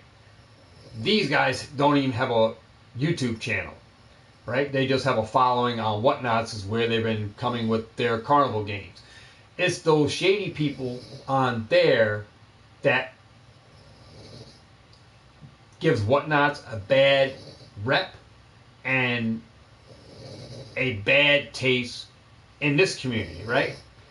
So, doesn't make it bad for me, because I know what I want to do, where I want to go, and my destination, right? So it's different for what I want to do and what I'm doing, but it makes it hard to bring a presentation, to bring a plate to the table. And some people can say, well, this is going to be the same exact thing. Here we go with another guy. And you can see the forecast, you know what I mean? Of what people say. And I like I said, I don't have time to be playing phony Mike, phony Pokemart TCG. I don't have time to be playing games like that with people's time. And I'm bringing stuff that I like to do, enjoy, to the table when I come back. It's something that I enjoy, and I'm bringing an aspect in a whole different realm that I'm probably going to do it on YouTube first before I go over on the Whatnots, just to get the experience out there so you guys can see how it is, and then run it over to Whatnots. And like I said, I'm here to market my products and stuff, because I have a whole new setup of stuff that I'm trying to bring to the table as well. Marketing and branding myself without having a sponsor. I'm not looking for a sponsor. I don't need to be a buyout. I'm not looking to sell out my channel. Like I said, channel ain't even monetized. Like I said, I'm not even YouTube ads, whatever you want to say, channel bought into or whatever, however you want to say it. The channel, we're talking about 7 years into YouTube, where I could have been done did this, been done monetized a channel. I'm financially doing the channel myself, and I like that, having the control of what I'm doing, rather than having somebody sponsoring me and saying, hey, well, since I'm sponsoring you, you're either going to do it this way, or I don't need nobody dictating to me how to run my channel and what I should be doing by having a sponsor under me and selling out because, PokeRev talked about it, and I believe and I reside with him and his decision on how he's doing his channel. And I took a lot of ideas and creativity from what he does, and I took that in consideration in what I'm doing. And I took in consideration a whole lot of other channels that I watch and have products out there. But these guys may not be going for the big thing, right? I'm going for the big thing. I believe in dream big, and I'm dreaming big, and I'm going all in. And whether it fails or whether it perseveres or whatever, you know what? I can say, I was living my life, living my dream, and enjoying myself on this ride along the way. And like I said, I'm going to lose people. That's fine with me. I'm going to gain, but I got a whole bunch to gain than I do to lose. All I have to lose is the cards. The market goes down, yeah, of course. Or it collapses or whatever, yeah. But I don't see that happening. So that's why, the dream lives on with me. And I enjoy what I'm doing. And I enjoy doing the videos. I like being here and doing videos because I have stuff to talk about. And as long as I have ears that want to hear what I'm hearing, I have a community. And regardless of how big the community is, you see how big some of these channels got, right? You can't even keep tabs on the chats and see what the hell's going on because the community is so big, things are flying. You look at PokeRev, he can't even read his chat. He can only read few because the things are just flying by like 1,000 miles an hour. Smaller channel, I can read stuff and see what's going on. Bigger channel, you can't even read the damn chat. You have 500,000 people in here. Shit, it's just moving so fast. You can't even read people's chat.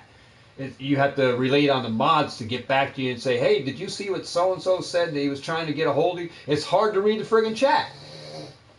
The smaller community, you keep taps on stuff.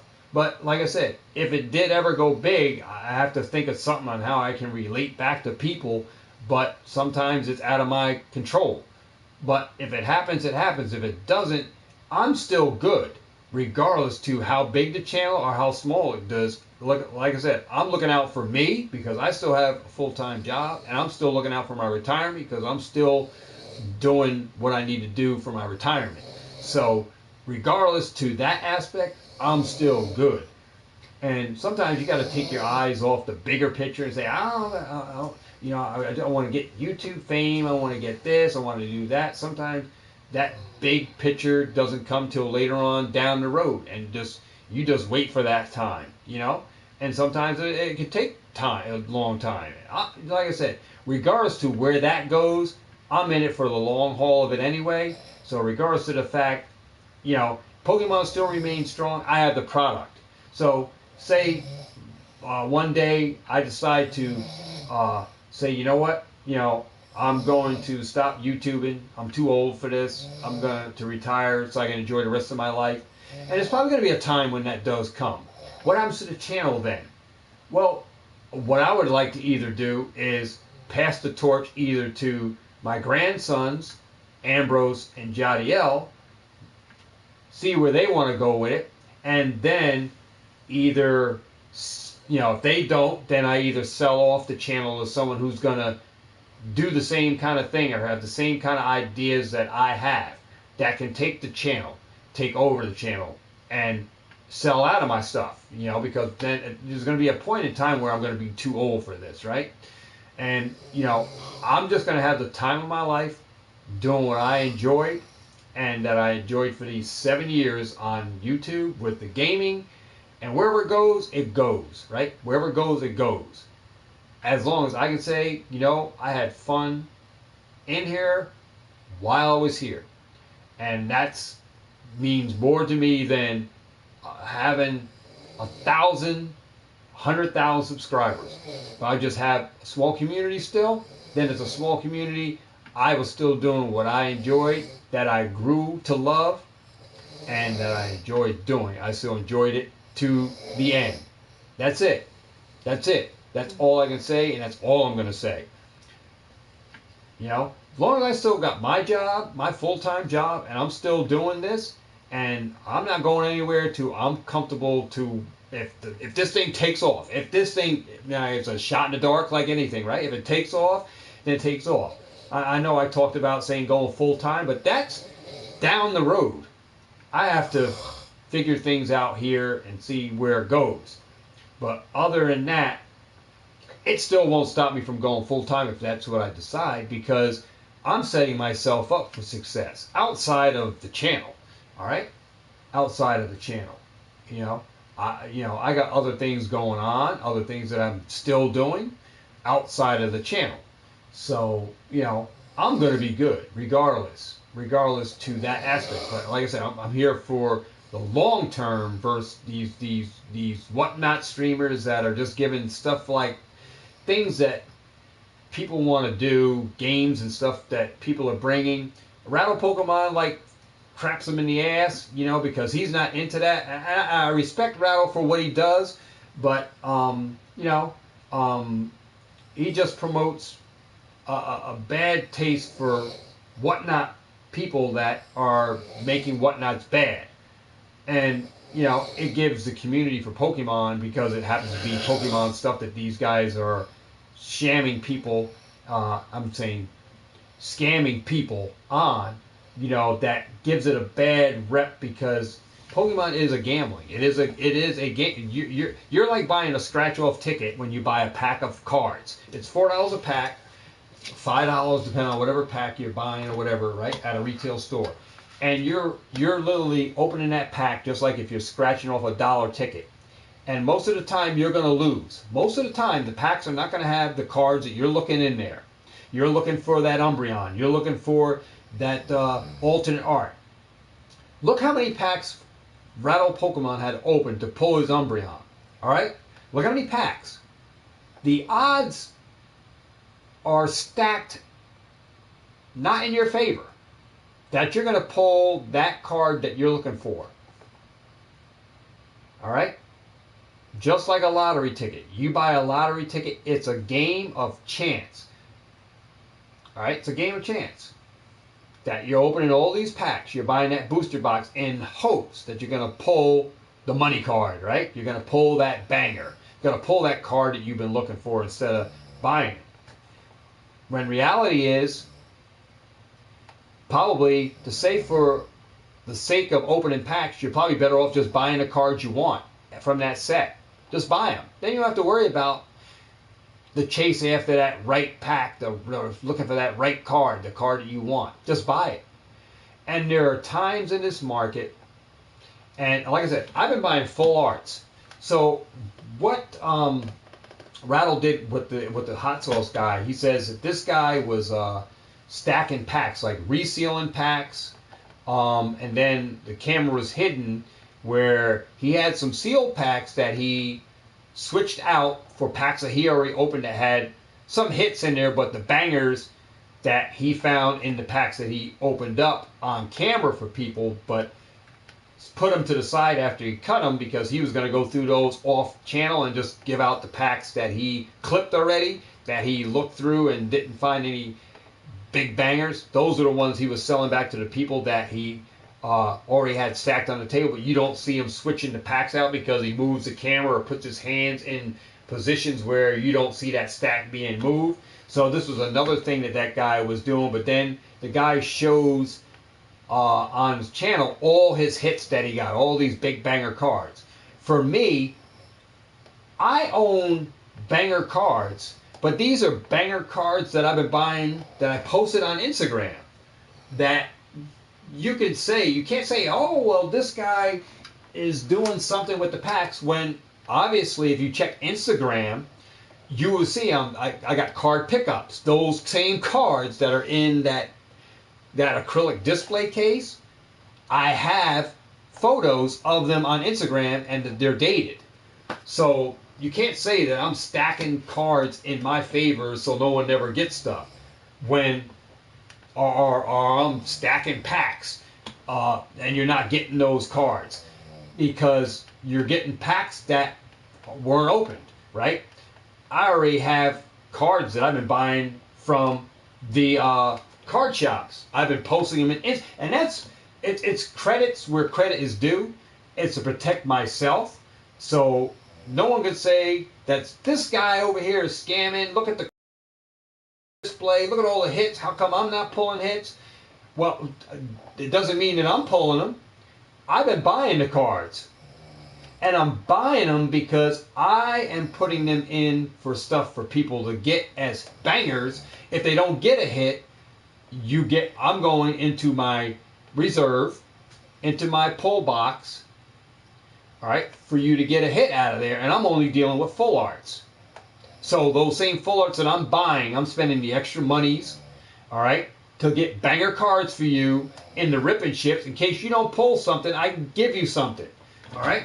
Trying to give you a little more money for your buck. On top of that, you got the play it trade it game, which is another ploy to it's a way to keep you involved in the channel. That if you like rip and ships, you're getting something back for the dollars that you spend for your packs. All right.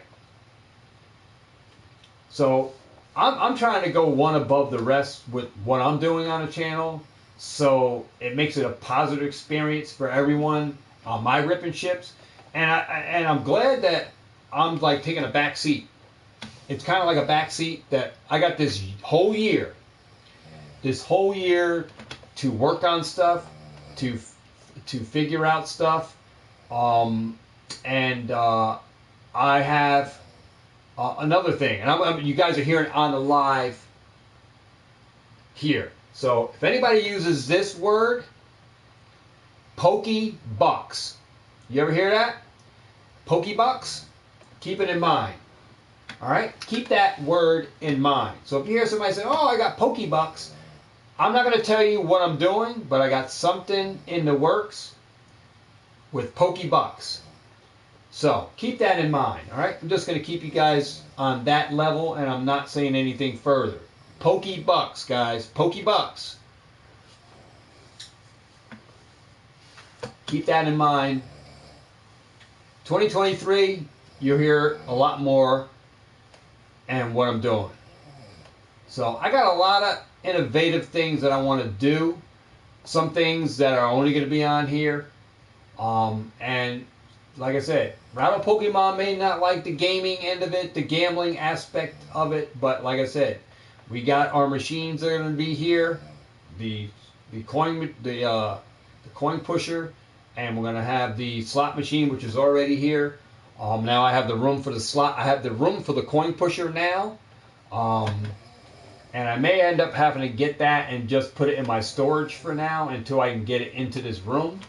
But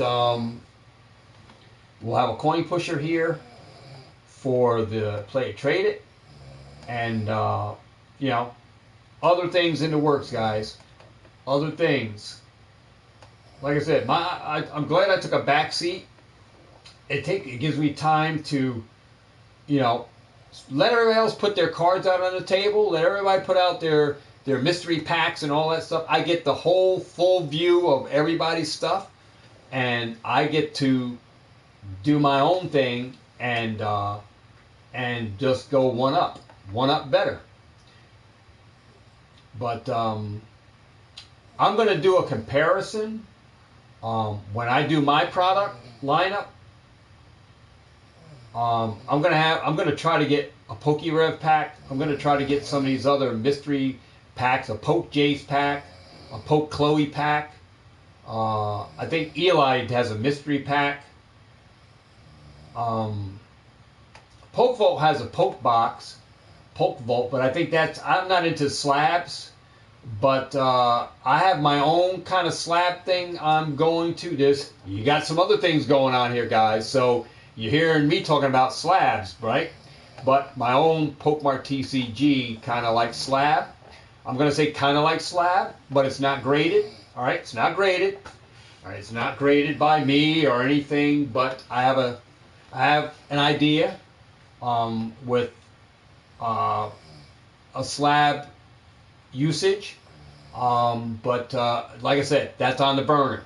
All right, I can't spill out beans on things that I'm trying to do. All right, it's just it's not time to reveal that kind of stuff. But I'm always got my mind focused on doing new stuff, and to take a risk on some stuff. So I got my eyes on the prize, guys. So, but you're hearing stuff on, like I said, we just in the works. So these are things you guys keep in the back of your mind, but know you heard it on the live, where you heard a little talk about stuff, right? So you'll just have to wait and see how everything rolls out. Now, I can tell you for one thing, as far as the t-shirts and stuff like that, right now, I have decided to just buy the. First of all, let me just backtrack a little bit. I was talking with Ray over at Game Break, and he gave me some awesome insight on like for the t-shirt end of it, for making my own merch to put on Shopify.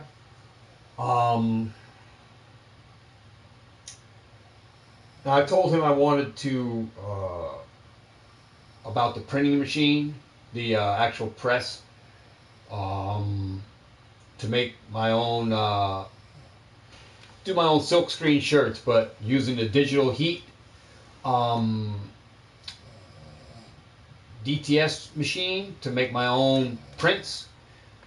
I can just tell you, I told what the price was. The machine is like $8,000. All right, that machine is $8,000 for that digital heat FX transfer machine to do your own shirts. That's $8,000. All right, for the machine. I'm not sure if it comes with a compressor, a press. Then you got to buy your supplies and your toner, your white powder compress that you got to use with that machine. He brought some good revelation. Like, he says, Mike, what had it out? And now you're not going to make that timeline because the machine broke.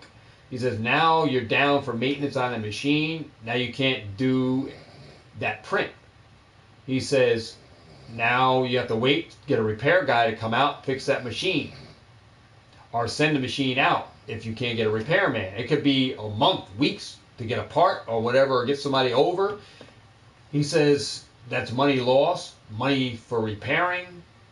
He says, why don't you just buy the DTS sheets already printed up with your design on it? And it made a great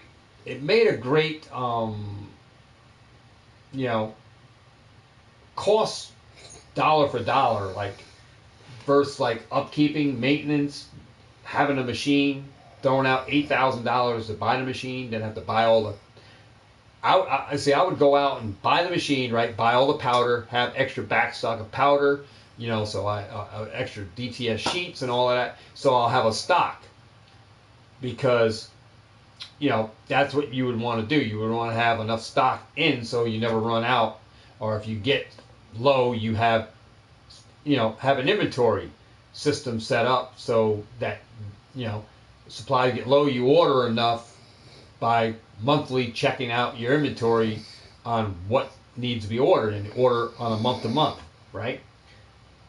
And I told him the whole thing. He said, but it's cheaper for you just to buy the DTS sheets, go out to the website, have them print up and ship you 100 DTS sheets. And you just buy the machine and press the shirts onto the machine, the heat machine that goes down the compressor. That's all you buy is a compressor. You have the sheets, which you can keep here, and you can fill to order. Like when you can put your one shirt, show it on YouTube, have the logo out there in blue, red, green. Order t-shirts. Have a case of small, a case of large, a case of medium, a case of extra large, in all those colors in your inventory, and fill to order. Like when you get an order for a blue shirt, on that DTS logo, you have those sheets in a folder on the sheet already printed up, and you just order the sheets, and you keep those sheets in your in a filing cabinet or filed away under a logo for what logo it is. and you can go by the sheet and just order by sheets. If you need more sheets, you just order another 50 and have them print, because that facility will already have the number of that logo that you need in their inventory already over there, and they can ship you out just the sheets that you need. So you just keep the sheets on hand, you just buy the compressor. And the compressor is far cheaper than the machine. And I don't have to worry about maintenance as far as like having to worry about the machine breaking down. I have the compressor. Compressor is easy to replace than the actual physical printer that you're printing that toner on. So I looked at that and said, yeah, that sounds like a great idea. But I have to look into the prices of the sheets, then get the compressor. So that's an idea where I may get the compressor versus machine, and then just order the sheets with my logos that I want to be printed, and then fill for by order. That way, I can just, if somebody orders a shirt with whatever the logo says, Galaga 88 on it, then I can just go to the file comic, grab the logo DTS sheet that says Galaga 88, and grab that sheet, print it on a blue t-shirt, because that's what the guy ordered, on a large or extra large, or whatever the price was on the website. So I can fill by order based on just grabbing the sheet, and instead of just printing them all off on the sheets onto a t-shirt, I just fill by order. It's easier to fill by order than it is to just print up the sheets. Obviously, if I have a massive amount of people that want a certain logo, then I can go ahead and do that one shirt, and have them printed already, and have them on, do those logos already, and put those on some shirts, so they'll be already ready to go. So I don't have to worry about that. But if it's not popular, then I just do it by demand. Kind of like how Pokemart does, prints by demand. You print to order, right? So I would just fill by order. If an order comes in for a Galaga 88 shirt, then I would grab a Galaga 88 on a blue t-shirt or a black t-shirt, whatever, print it up, just put it on the compressor, bow, peel it, done. Ready to go. Box it up, bag it up, send it out. So that's what I might get. I might just order the DTS sheets with my logos that I want on there. I design them up, send them over, and they print up the sheets, and then I just have those sheets ready to go. And I can just print up shirts, print up one, show it, get it on a Shopify on one of the mannequin-like things, boom, print it up, and it's out there, it's on Shopify, and that logo's up there. And then I can just fill by order. And literally, like I said, that can turn out to be like a full-time job in itself, just by me branding my stuff on Shopify. I'm filling by order. That's you're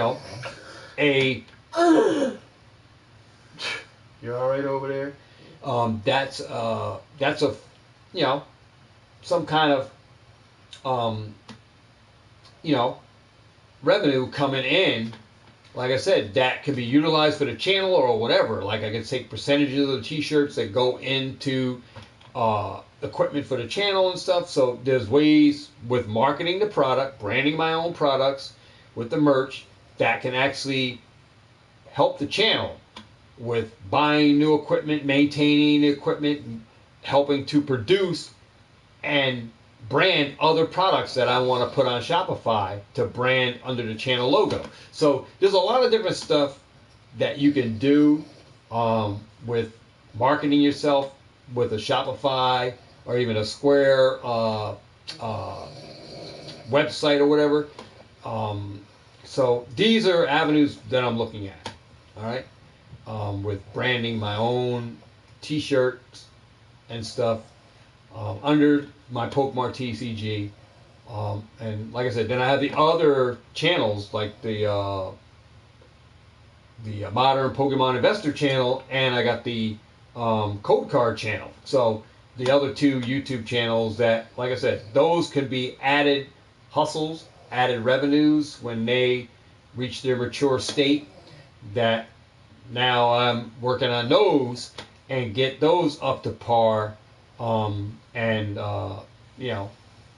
put up links and stuff for you guys to check out those, and then I can brand those things with maybe some merch or something. So there's a whole bunch of stuff, guys. It turns out to be a job within itself that, you know, that I want it to be enjoyable, not to be a hindrance. So, like I said, I'm going to be mainly focusing on this channel because I don't want it to turn out to be something that's going to be something that I'm going to regret doing. And I want to make sure that it's going to be enjoyable for me and for everyone that is partaking in it. So, the fun factor, yeah, I'm trying to incorporate a lot of stuff, for a smaller channel, which you normally don't see on a smaller channel making a big splash. So it's kind of going to be a surprise for people, but can't say I didn't tell you it was coming. So, and these are things that, some of the dreams of what I want to do with this channel, that was a long time coming. That it's going to be coming a reality real soon. So all I got to do is just say, like, got to see where the coffee is poured, right? And hopefully it's going in a cup and not being spilled. So we're going to see where that goes, man. I'm going to, like I said, I'm glad I just took the back seat to look at everybody who's branding stuff, doing stuff, marketing stuff, seeing what they're doing, checking out their products. I kind of like Shiny Vert, how he got his product out there. I like Shiny Vert. So I like his packaging on his product. He has a great little concept he's doing. I get to take ideas. This is a fun factor about that aspect is I get to look at Shiny Vert. I get to look at the PokeRev. The PokeRev just put out a new 4.0 mystery pack out there. So I went on PokeRev's website and looked at that, and I'm actually going to be sending PokeRev one of my packs. I'm actually going to be sending someone else. I got whose address I got too. I have PokeRev's PO box. I'm actually going to be sending him one of my mystery bags, whether he gets to it or not when I send it out to him. There's going to be some other channels. Like I said, I'm going to be putting my name on some bigger channels where if they open the product up at one point in time, we'll have to see. But I'm going to tell you who I have because I've been looking for them and I got it. So let me just share with you guys who I found.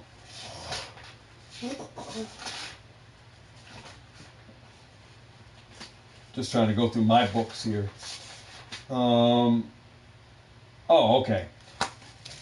So, yeah, it was PokeRev, and I found Dr. Applesauce out there too. But like I said, I'm gonna throw that product out there. I mean, these guys have bigger channels than I got, and it for YouTube, it's all about the exposure, right? It's all about the exposure. So if I can get PokeRev to open up one of my mystery packs, it says, if he says something great about my product, then it says something great about what could happen to this channel. If another channel that has more subscribers and a bigger community than I got opens up and enjoys my product and says great things about it, it says a lot for what the work that I put into the product that he's saying on his channel about it. So it speaks volumes for this channel and what the work that I did into getting that product out into the eyes of more than just my regular everyday subscribers here. So if I can push that product out there and get a bigger exposure with somebody like a PokeRev, since I have his address, I can send him one of my mystery bags, and I can send him other mystery bags. for him to open, and whenever it happens, I won't even know, because I won't even know unless it's titled, even though I got my bell notification on. It speaks volumes. So to get that in the eyes and in the hands of someone like that, to open that, to take the time and open that, and I'm not saying that if I send him PokeRev a pack, that I'm gonna put a something awesome in the pack. I'm not gonna try to beef up his pack just because it's going to PokeRev. It'll get the same kind of treatment that any pack would get, but I'm not gonna beef it up to make the pack look good so it becomes a selling point. It's gonna be good regardless. So that's the aspect, and the what I'm doing is it's going to be a good pack, solid anyway, so that anybody that is going to enjoy opening up is going to have fun opening it up. So my mystery stuff, like I said, I'm taking all eyes from other packs that I've seen, from the Shiny Vert pack, from the Poke Jace, the Poke Chloe, the Pokemart USA, the Poke Vault Mystery Slab, and then there are some other mystery Poke Jace. So these guys that already, everybody who followed the PokeRev trend, all right, of mystery packs and having their channel branded with their own mystery boxes and packs and stuff like that, a lot of people followed after Rev, and I talked about it when I saw Rev come out, and it wasn't till after I said something about these mystery pack things, other channels started following suit. I'm not saying that I was the reasoning behind that. Rev already had put his channel on the radar for other channels to be watching. So, not saying everybody was watching me and saying, listen to what this guy just said about Rev's mystery packs, that Pokemart USA is talking, Pokemart TCG is going to be doing his, but then all these other channels came out with theirs. Rev was the reasoning why those channels followed suit in a marketing ploy. All right, it's great marketing, guys, to do your own mystery items, especially if you can do it good and you can put a decent offer up in those things for people to buy into, and the price, right? So, like I said, I'm not even gonna tell you how I'm doing mine, because it just gives other people ideas, and I don't want to throw my ideas out there for somebody to run off with my idea first. So I'm just going to keep it to myself right now. All right, and like I said, but there will be multiple. Let me say it again. Multiple mystery. I'm saying mystery, but they're not mystery, guys. All right. But I will give you one concept of what of a title that, you guys can write in a comment what do you think about a Pokemart TCG Loveless pack? What do you think about that? And now you're saying Pokemart TCG Loveless pack. Reason why I'm saying Loveless. All right. And this pack will be special. And it's special because it was my father's name. All right? My father's name was Loveless Dabs. All right? And my father, now you guys don't know my father, but my father was a hard worker. And his name, and that's his real name, Loveless. It wasn't Greg or George. His name was Loveless. The name kind of rings a bell for Pokemon, right? And I'm gonna break it down to tell you how I thought about this pack. Now, I'm not saying that it could become existence, but because I'm thinking about doing it, and just because these two names,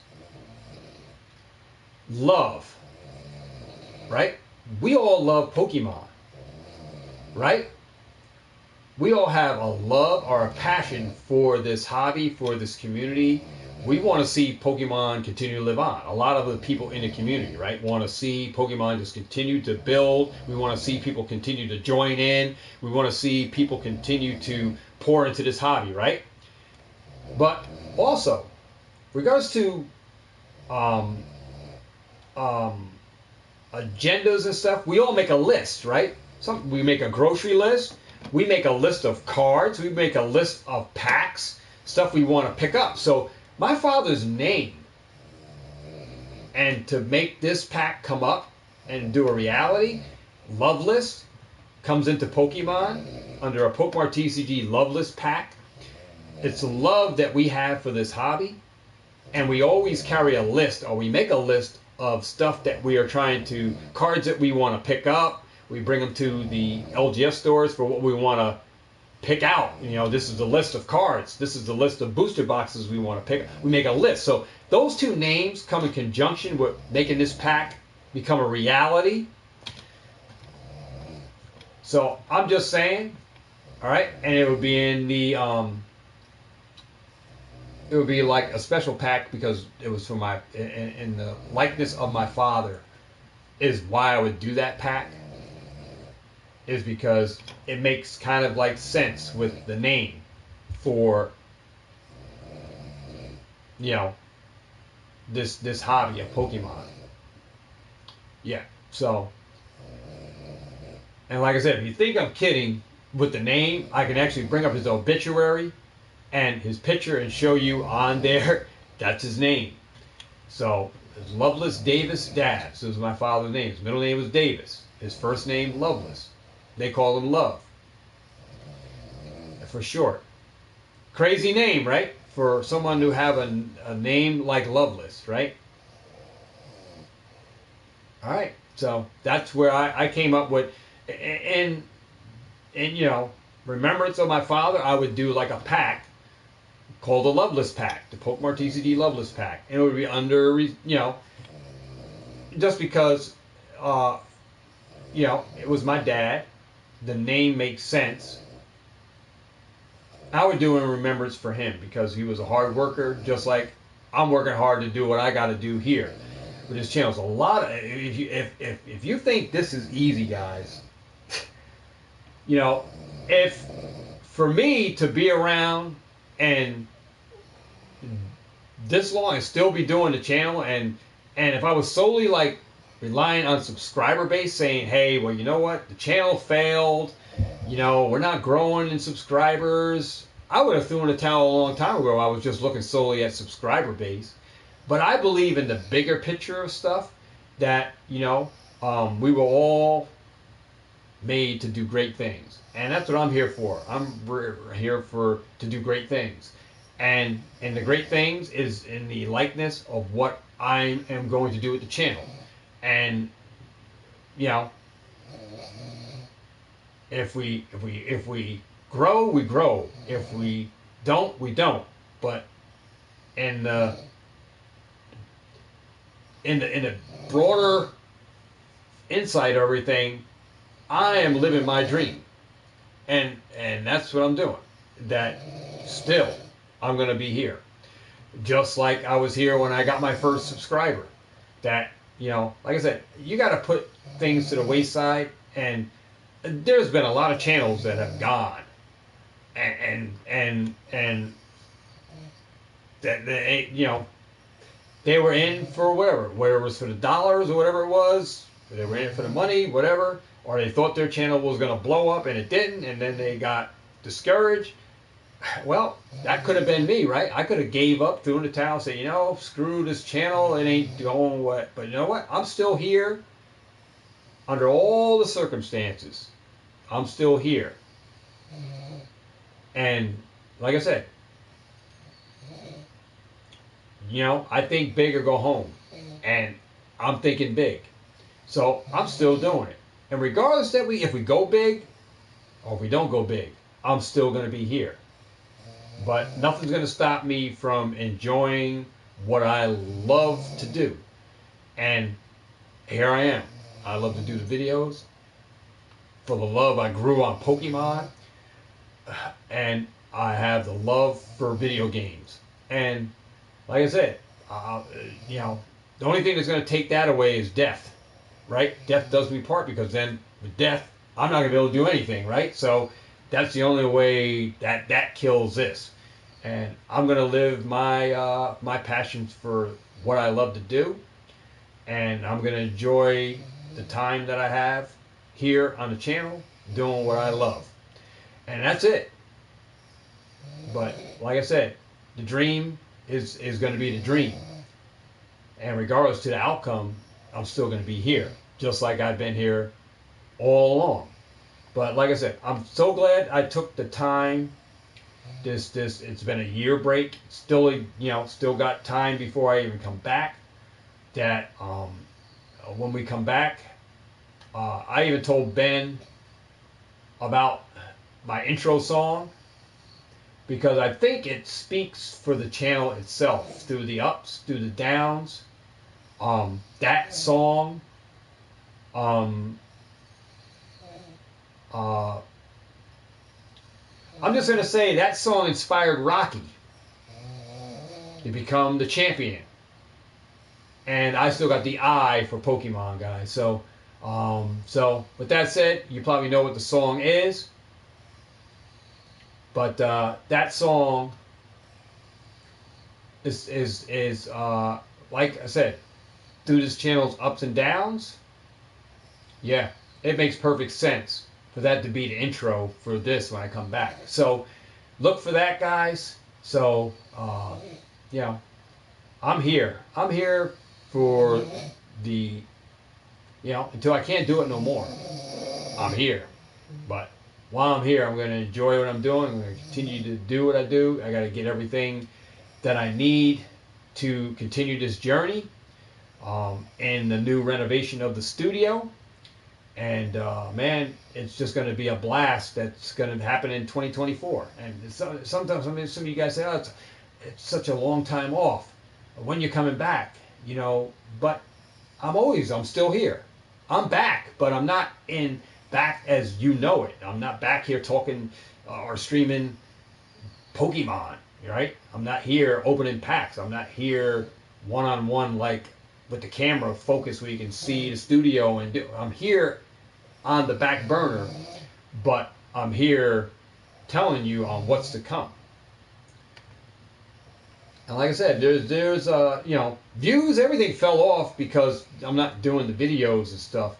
But that's not, I'm not worried about that stuff. The main concern is getting the studio set for the next journey, for the next episode, for the next chapter in Pokemart TCG. And that's the next chapter of my life and the next chapter of this channel. And that's important to me. So, but like I said, we got so many different turns that this channel took with going into games and going into this. Some people can't relate. They don't, like I said, this is all in one. We talk about a lot of stuff on the channel. Sometimes we talk personally about stuff. We talk about a lot of stuff. And, I don't ever want to come to the channel in a bad mood. And I kind of I keep the negativity to the wayside. And I try to keep the positive end and try to continue to be positive, because, if you let negativity dwell in your mind, it just brings a force in that we don't need to be dealing with, right? We don't need to be hearing that, because we get enough of that on our jobs, we get enough of that in our daily lives, that for me, this is like a walk away from that kind of life where on the job and in the world, we're in our own world here when we come to the channel. And we can just be ourselves, and you can be you, and we can feel free to talk, and not be judged. But in the world, you're judged and criticized and ridiculed and everything. And, well, I guess on social media, you're ridiculed too, to an extent. But, regardless, you can come here and have freedom to, talk, give your opinions and not be judged and ridiculed by people. We're all here for the same reasons. Like we all are in the same mind frame of some of us with our own channels, some of us thinking about doing YouTube, some of us just here for the experience, some of us just here for the support. And I appreciate all of that, you know, um, especially a lot of, like I said, we had some people fall off, but that's okay, you know, that's okay. I'm not worried about people falling off because for every people that fall off, that leaves room for many more to come in. And I truly believe many more are going to be pouring in to this channel. Like I said, you got to think outside the box. Don't worry about where you're at. It's where you're going. Is where is where you don't worry about where you're at. You where you're going. And as long as you know where you're going, then everything's all right. You know. So, like I said, I'm just gonna enjoy, what I do, and continue to do that. But it's gonna be, hopefully worth the wait for a lot of you guys. You'll see the plan and you see everything that the work that went in. But still got work to do, and I'm still at the drawing board.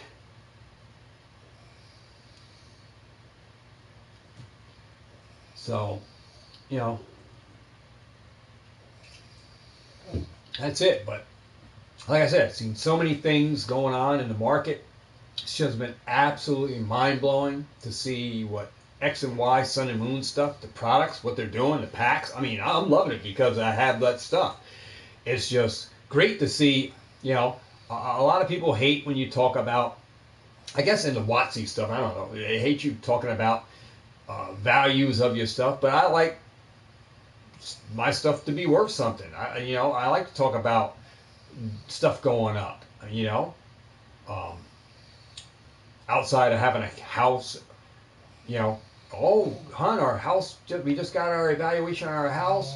Just because we made the new renovations, they said our house is worth $300,000 now.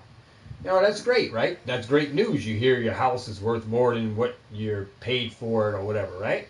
So when you go to sell it, you're going to get more for it. But, if you outgrow the house you're in, you got to pay more for the next house, right? So, it's great when you hear that you got something that you got a raise, right? Hey, I just got a raise on my job, right? It was great news. It's great that when you're doing this investing, right, that you know that your portfolio, the work, the money that you didn't have in the bank, right? You didn't have in the bank. You put it into a commodity. You put it into the Pokemart stock, right? The Pokemart stock. You put it into Pokemon. You put that stock, that money that normally would have went into a bank account, you put it into a commodity. You put it into a collectible, right? And it went up. It went up. On an interest rate more than 4%, right?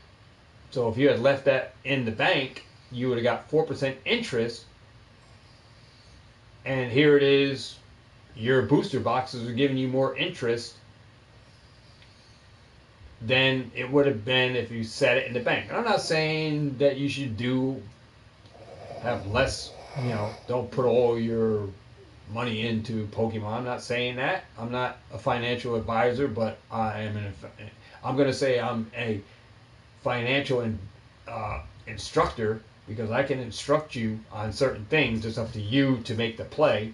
And I would say take that with money that you have to do that with. All right? If you have the money to invest, to take the risk on, you're willing to take that risk, assume all risk and liability with that risk, because it does come with liability, it does come with a risk. And if you're willing to run with that risk, take that risk, and dump it into a product or a box set or into a collectible that has the potential to have to have a upside tick to it that will be beneficial to you in a long run or even a short term, then your money's sitting in the bank, then you make the play. But like I said, it's up to you guys. It's up to you guys as individuals, not up to me, because I'm making my own plays, right? And I talk to it on the channel on what plays I'm making and what products I'm buying. And it's up to you on if you're buying that stuff or not. I mean, I can't force you to buy it. I can tell you about it. But like I said, who am I to tell you, right? It's up to you to make that same soul mind decision, talk it over with your spouse or whatever. If that's how you got to do it, to make a decision on whether you're going to invest in some cards or into some box sets or whatever, that's up to you. You make the decision. I can't force you to do it, but I can just tell you what I'm doing, and I'm following channels that are doing the exact same thing, which shows me that you can invest in modern Pokemon and you can make a dividend on the return end of it. All right? If you're willing to do it. If you're not willing to do it, well, then you can sit on the back end of the stadium, take notes, and then at a later date, if it's something that you want to get into, that's something you can get into. But anybody can get into this at any point on any budget.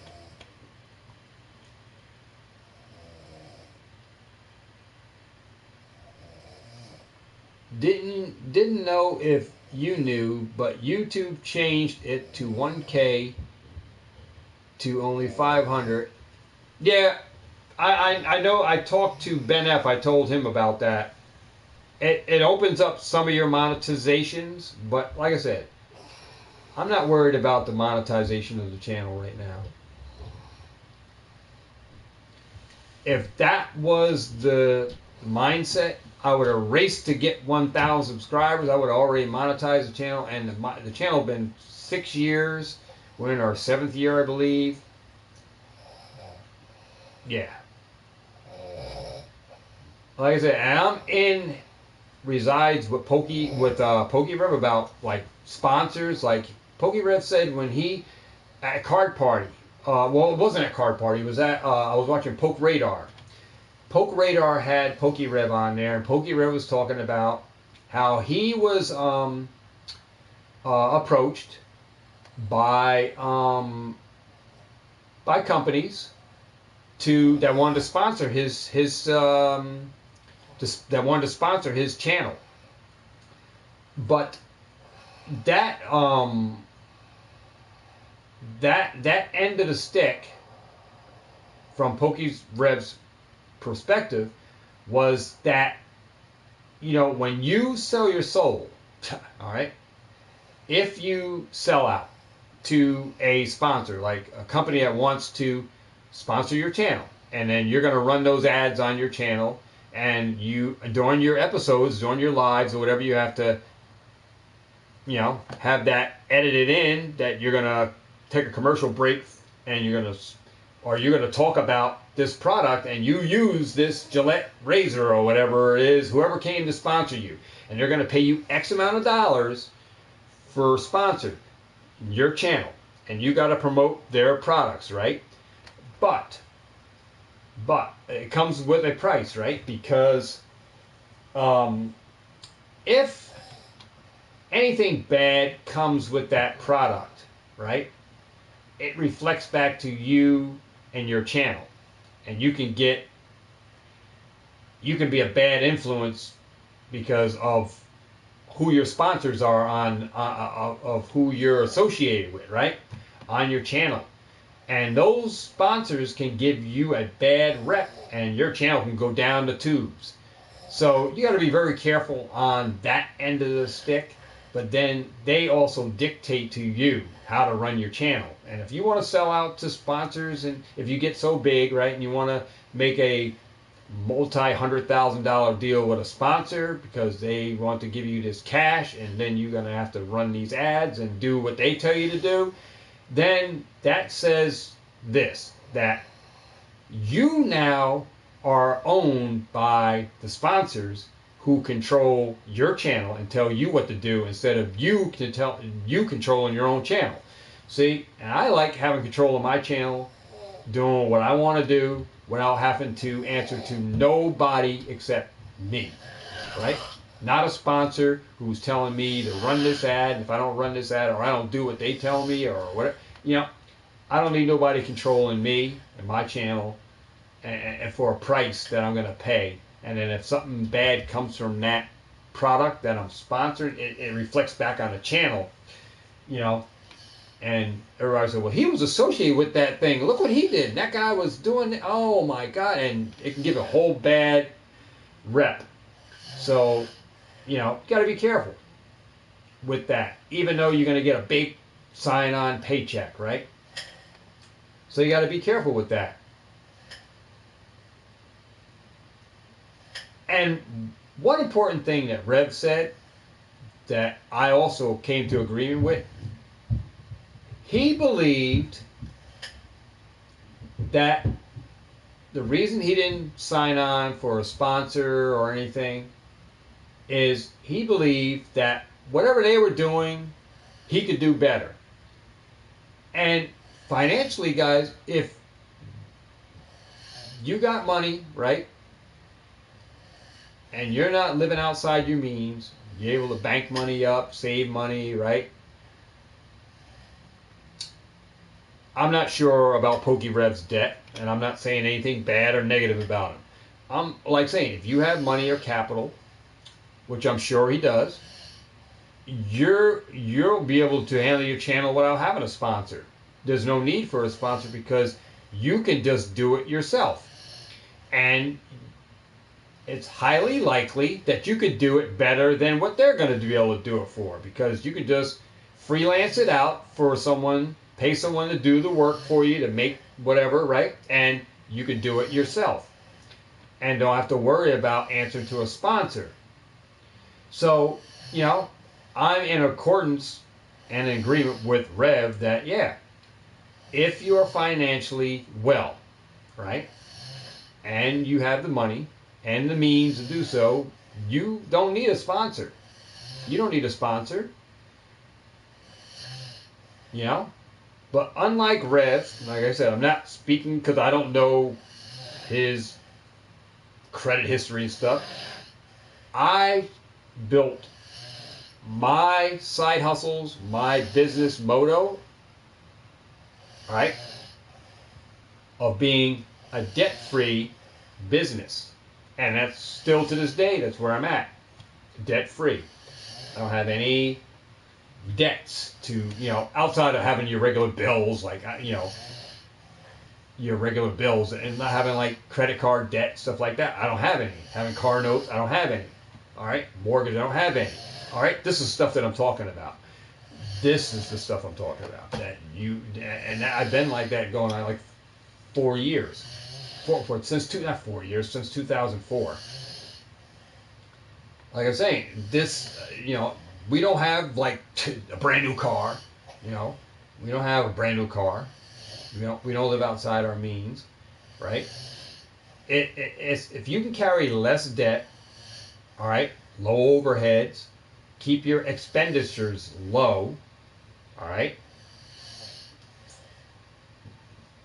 and I'm doing a YouTube channel, and I'm still financially, I can support my channel. I can still financially support the games and stuff that I'm still buying and the products that I'm still buying, and I'm doing it still debt free. I'm paying cash for everything. That I won't need a sponsor. Like I said, if you, it's up to you how you live your life and what you're doing. It's all up to you. And if it wasn't for my side hustles and all that extra dollars and stuff that help, then it wouldn't make things possible. It's up to you what you do in your life, right? What you do with your life, and if you create if you create a lot of debt and stuff, then obviously it creates some havoc for you that you're not going to have the capital to do some things that you want to do. So instead of having that hindrance and that it's burdensome. I'm not saying everybody can do this, but like I said, it's up to you as an individual to rid yourself of the debts, and have some kind of side hustle where you can make some extra money to rid yourself of your debts, pay off your car note, pay off your mortgage early or whatever, right? To free up that money. I mean, you know how, uh, you know, how much relief it is when you don't have a car note hanging over your head, you don't have a big high rent to pay. I mean, you know how much relief that is for life, to live your life, not having to worry, the stress, the agony, and of that. You know, you can smile more, you can feel better about yourself. You know, not a lot of people gets hard to break a smile, but some people, even on a job, like they, on my job, some people are just, it's hard to crack a smile for them. It's hard for them to crack a smile um, because of what's going on in their life and stuff. But when you don't have the debt and stuff, you can live a lot better life, a lot of less stressful life. And I'm saying this coming from a person who had a lot of debt. I used to have crazy car notes, credit cards and stuff. This is someone who had debt and stuff. This is why I tell you about that and talk about when the life that you had and the life that you got now. Two differences.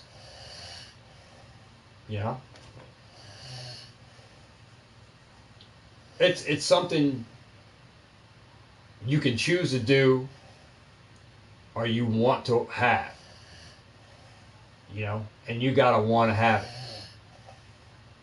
If you don't, then you keep living the life you're living,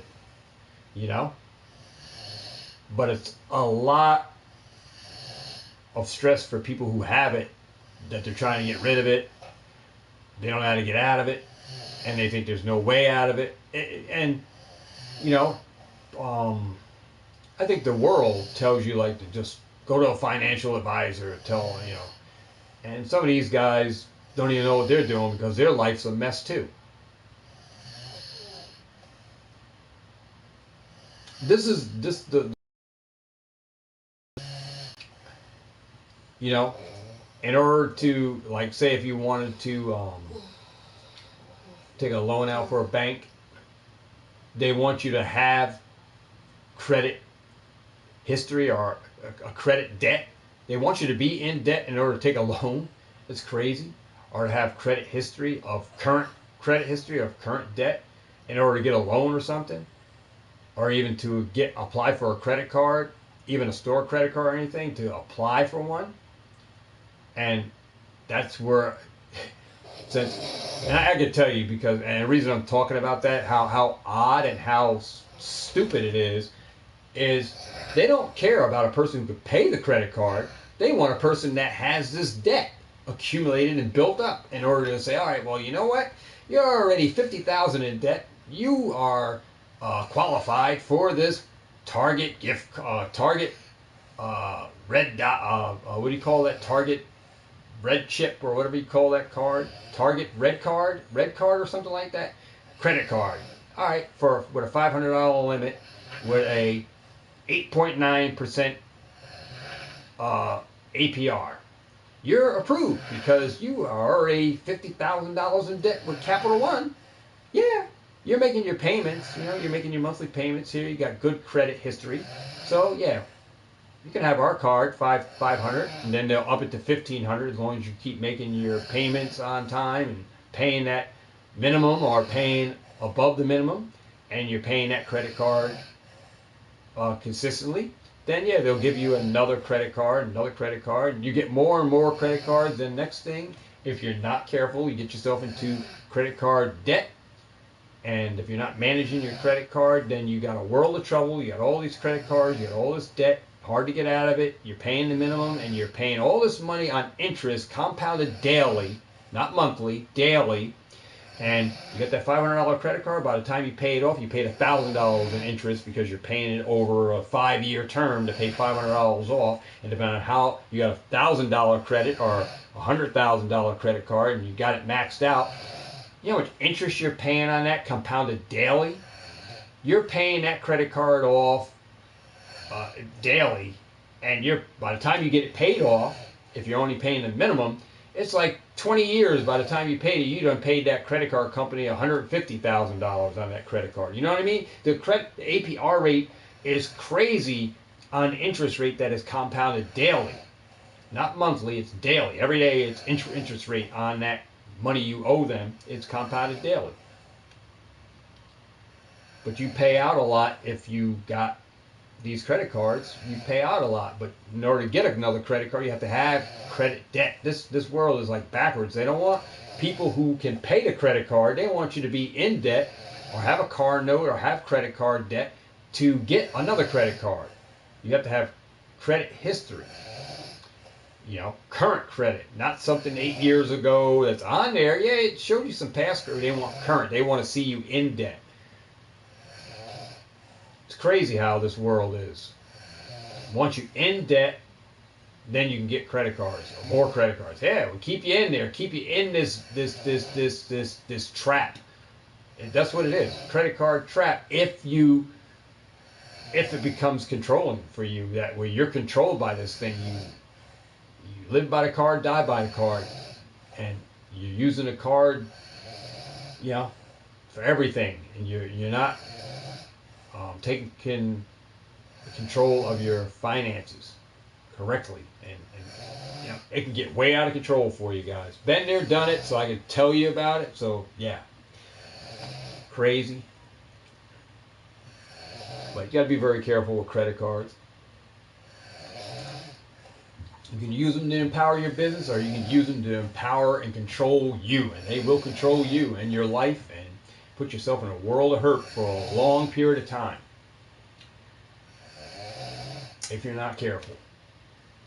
But yeah, man, love these talks, market talks, and other discussions we have here. It's awesome. But yeah, I've been finding Evolving Skies sleeve packs, like I said, at grocery stores. It's still appearing. I don't know what's going on, but I was telling Ben F Productions that, you know, I'm still finding them. So I'm still on that. Getting ready to go on vacation, guys. So going on vacation in July 11th, I believe it is. I will be out. Won't be streaming any game stuff on here for a week. Actually, the channel won't have any content for that whole week. I will be on vacation in Florida, flying out, going to see the parents in Florida, and I'll get to go look at the markets down there and see how Pokemon is doing down there. I might be able to find some stuff. I mean, it's always great when you go to other areas and see, because the stores down there, it's like in Florida, depending on where you are, I guess. I might find celebrations. I might find some stuff that I don't find up here, so I might find it down there. So that might be awesome. But I'm looking to see if I can. If I don't, I don't. But if I do, I will be shipping some stuff back home.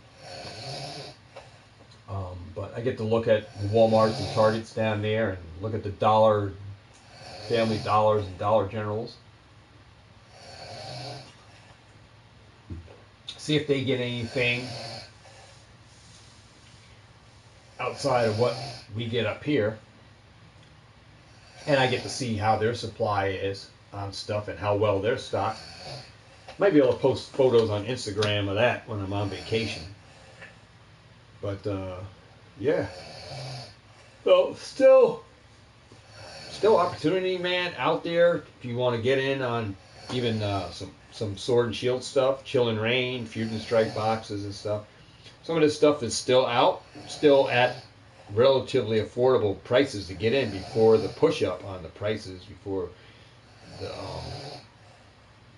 they do take a little bit of a price upwards, because I do believe Sword and Shield stuff is going to go up. We just haven't seen anything yet because the supply is still there. But other than that, yeah, I think people are going to look back at Sword and Shield as just another awesome area of Pokemon, just like we are looking at evolutions and XY Sun and Moon base areas or eras.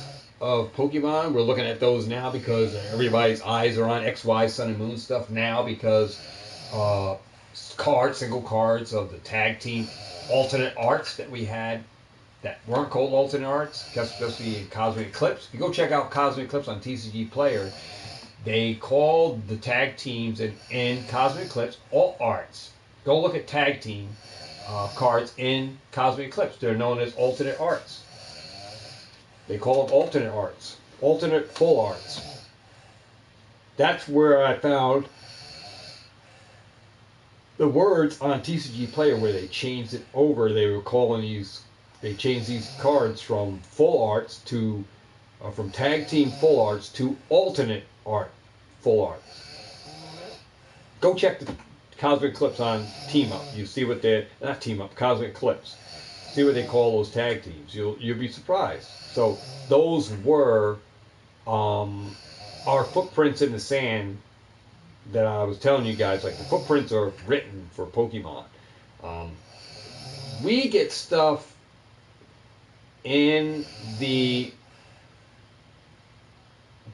that we get in other sets that come out in the future that we already got in previous sets that were known as something else. Like look at the Amazing Rares. They come out and now they're what do they call Cosmic Eclipse? The character rares. They're called Trainer Galleries. And then if you look at Shining Fates and even Shining Legends, those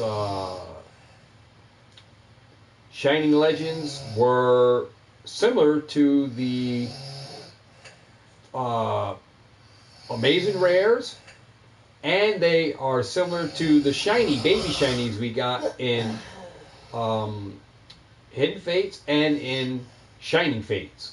But we got them in Amazing Rares now that resemble those shiny Rayquazas and the shiny Vault that we got in Shining Fates.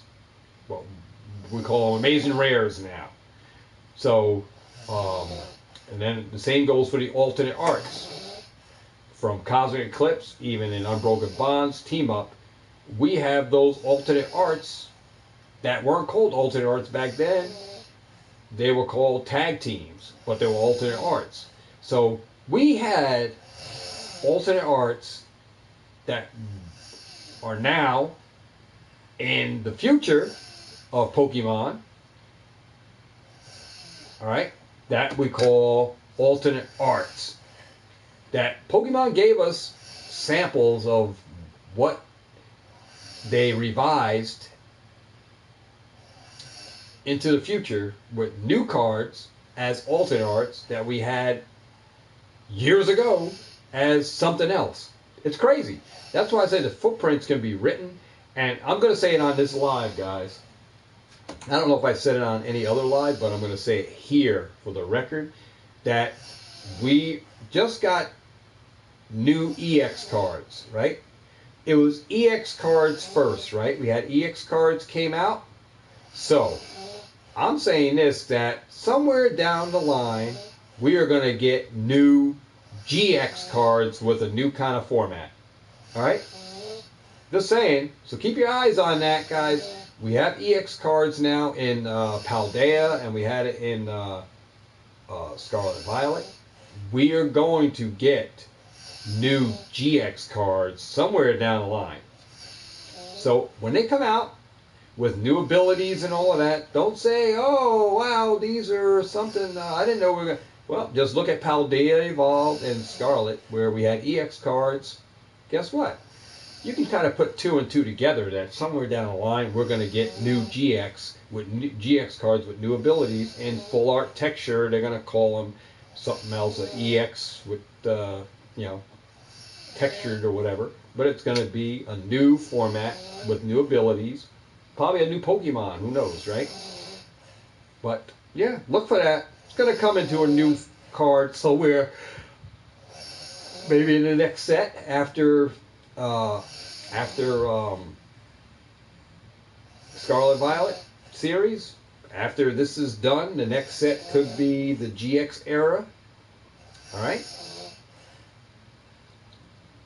Footprints are written, so we can see it in the sands and in the history of Pokemon that they give us stuff in advance that we're going to call something else later on. Could be a year or two down the road that we got previously in another set. We're getting now in another set, just updated with different abilities. So just letting you guys know. I mean, if you don't see this stuff, I mean, you can just go backtrack and look at the history. Or look at, like I said, look at Shining, look at Shining Legends, and then go back and side by side take that card, the Shining Rayquaza, Shining Mew, right, and put it up. Feel the card, the texture on that card. Put it up to a Shining Fates Baby Shiny. Put it up to the texture of a Amazing Rare, all right, or even to a Pokemon Go. What do you call it? Pokemon Go full art card.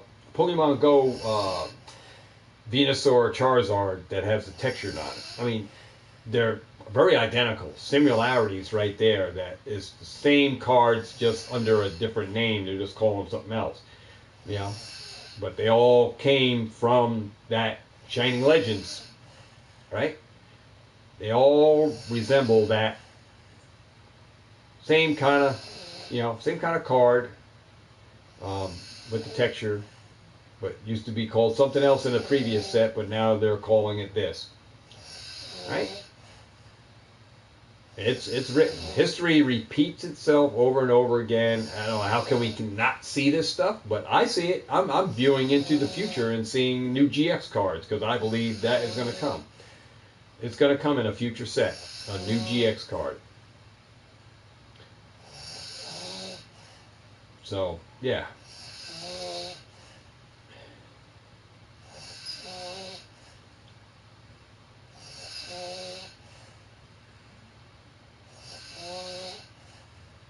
Pokemart, you should set up a night bot. Yeah. I am a night bot. I'm a night bot. I'm up. I don't even know what time it is. What time is it? Whew, 3:23. On the air. Probably the only YouTuber up at this time of night. This time of morning, rather. It's because I'm usually gaming till 4. Sometimes 5 in the morning. But I took a nap. I came in and came in after picking the wife up, and I was on the bed knocked out till about 10, 11 o'clock.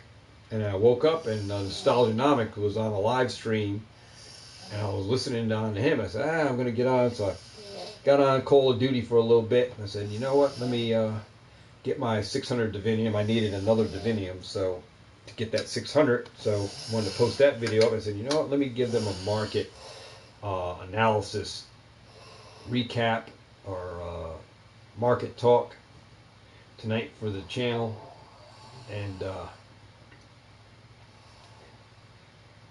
let's just get on here and knock it out, talk. So that's why we're on here. We've been on here almost 3 hours, guys. 2 hours 45, almost 45. Yeah. Almost 3 hours. But yeah, man, there's stuff to talk about on here because there's a lot of stuff going on, and I just want to touch base with you guys.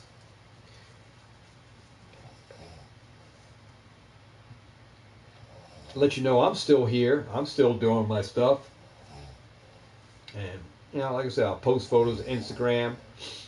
I've been buying some DVDs. Went out to Goodwill, found some DVDs. Now these are movies that I watch. Some of the movies I haven't watched, like some of the movies I haven't seen. Some of the movies I have seen, but I got movies for Ambrose and Jadiel to watch. And I might have these shipped down to my parents' house for the kids to watch while we're on vacation. So while we're in the house, when we come in, we're in for the night. Got a movie we could throw on, before we go to bed or whatever. Kids got a movie they could watch. So I picked up The Little Rascals, Charlotte's Web, and whatever that other one is. I forgot. The Little Rascals,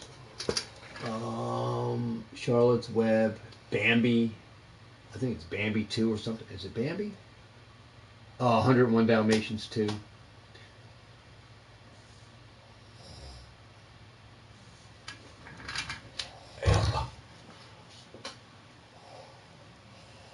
Well, other than that, man, I think I'm gonna call it a night and say thanks for everybody watching, man. I hope you guys enjoyed the video. And if you did, do me a solid, hit that like, share out this video, you know, and you know, like I said, I'll be back with another video soon. But like I said, it's always good talk here. Let you guys know what I'm doing, things that are going on, some things that you haven't may or may not know, but then also some deals. Like I said, GameStop.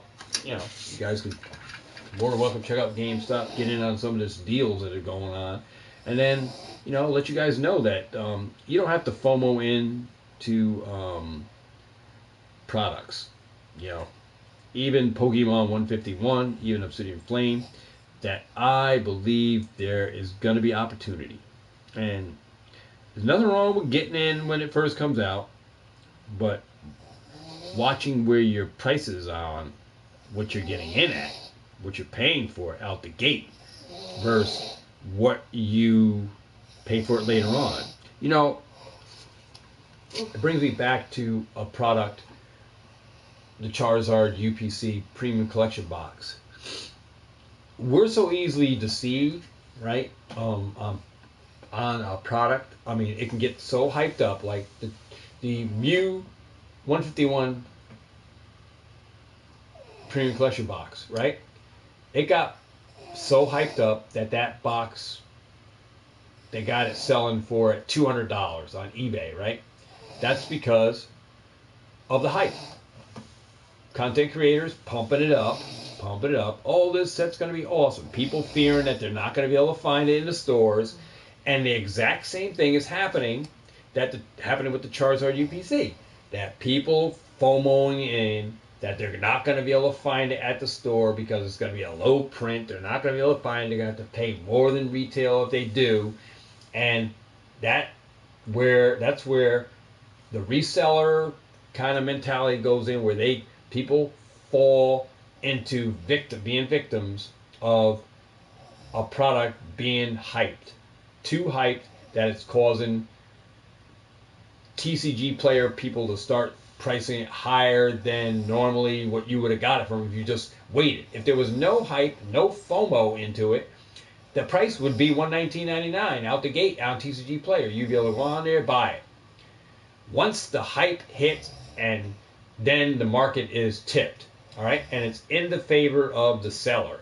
The seller can get basically any price for this stuff because of the people that are FOMOing in, that say, oh, I gotta have it, I gotta pick this up now. And then, just like the Charizard UPC, what happens, right?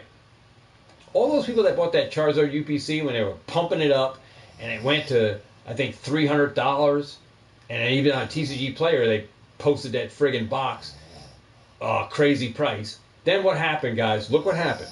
All right, perfect example of the perfect storm is that box tanked out, and people were able to pick it up after they produce it to the ground, still out there, and you can get it cheaper than $119. Here it is, right? Now, to this day, you can still go Walmart.com, get Charizard UPC for $99.99 on Walmart.com. Here's all those people that bought that Charizard UPC, that people pumped this thing on YouTube to crazy heights, where it had the 3 Charizard cards. People were hyping it. Oh, it's going to be a set to get. Got the packs. And the thing went to over $300 on TCG Player, right? People overpaid. And then what happened? The price tanked. And it went all the way down to as low as $85 if you waited. Same thing with this 151. Guys, I'm telling you, don't FOMO into this thing, paying this crazy $200 price on eBay for this stuff. Because I believe this product's gonna be available for you to pick up. Just gotta be patient, man. And that's one thing I want to leave you with on that, on 151, and the same thing with the Obsidian Flame. Don't FOMO in, guys. or fear of missing out. Like I said, I never feared of missing out. I never FOMOed into anything. Just wait it out. Wait it out. And the ball will play in your favor if you just wait it out and be patient. All right, Pat, you're out of here. I'm getting ready to close down too.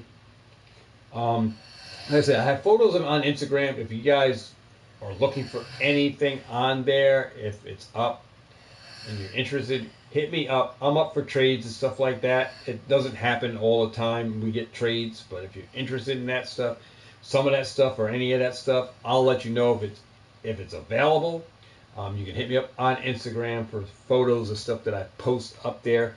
Other than that, I want to say thanks to everybody for stopping by tonight, checking me out on the channel with the Pokemart TCG Market Talk.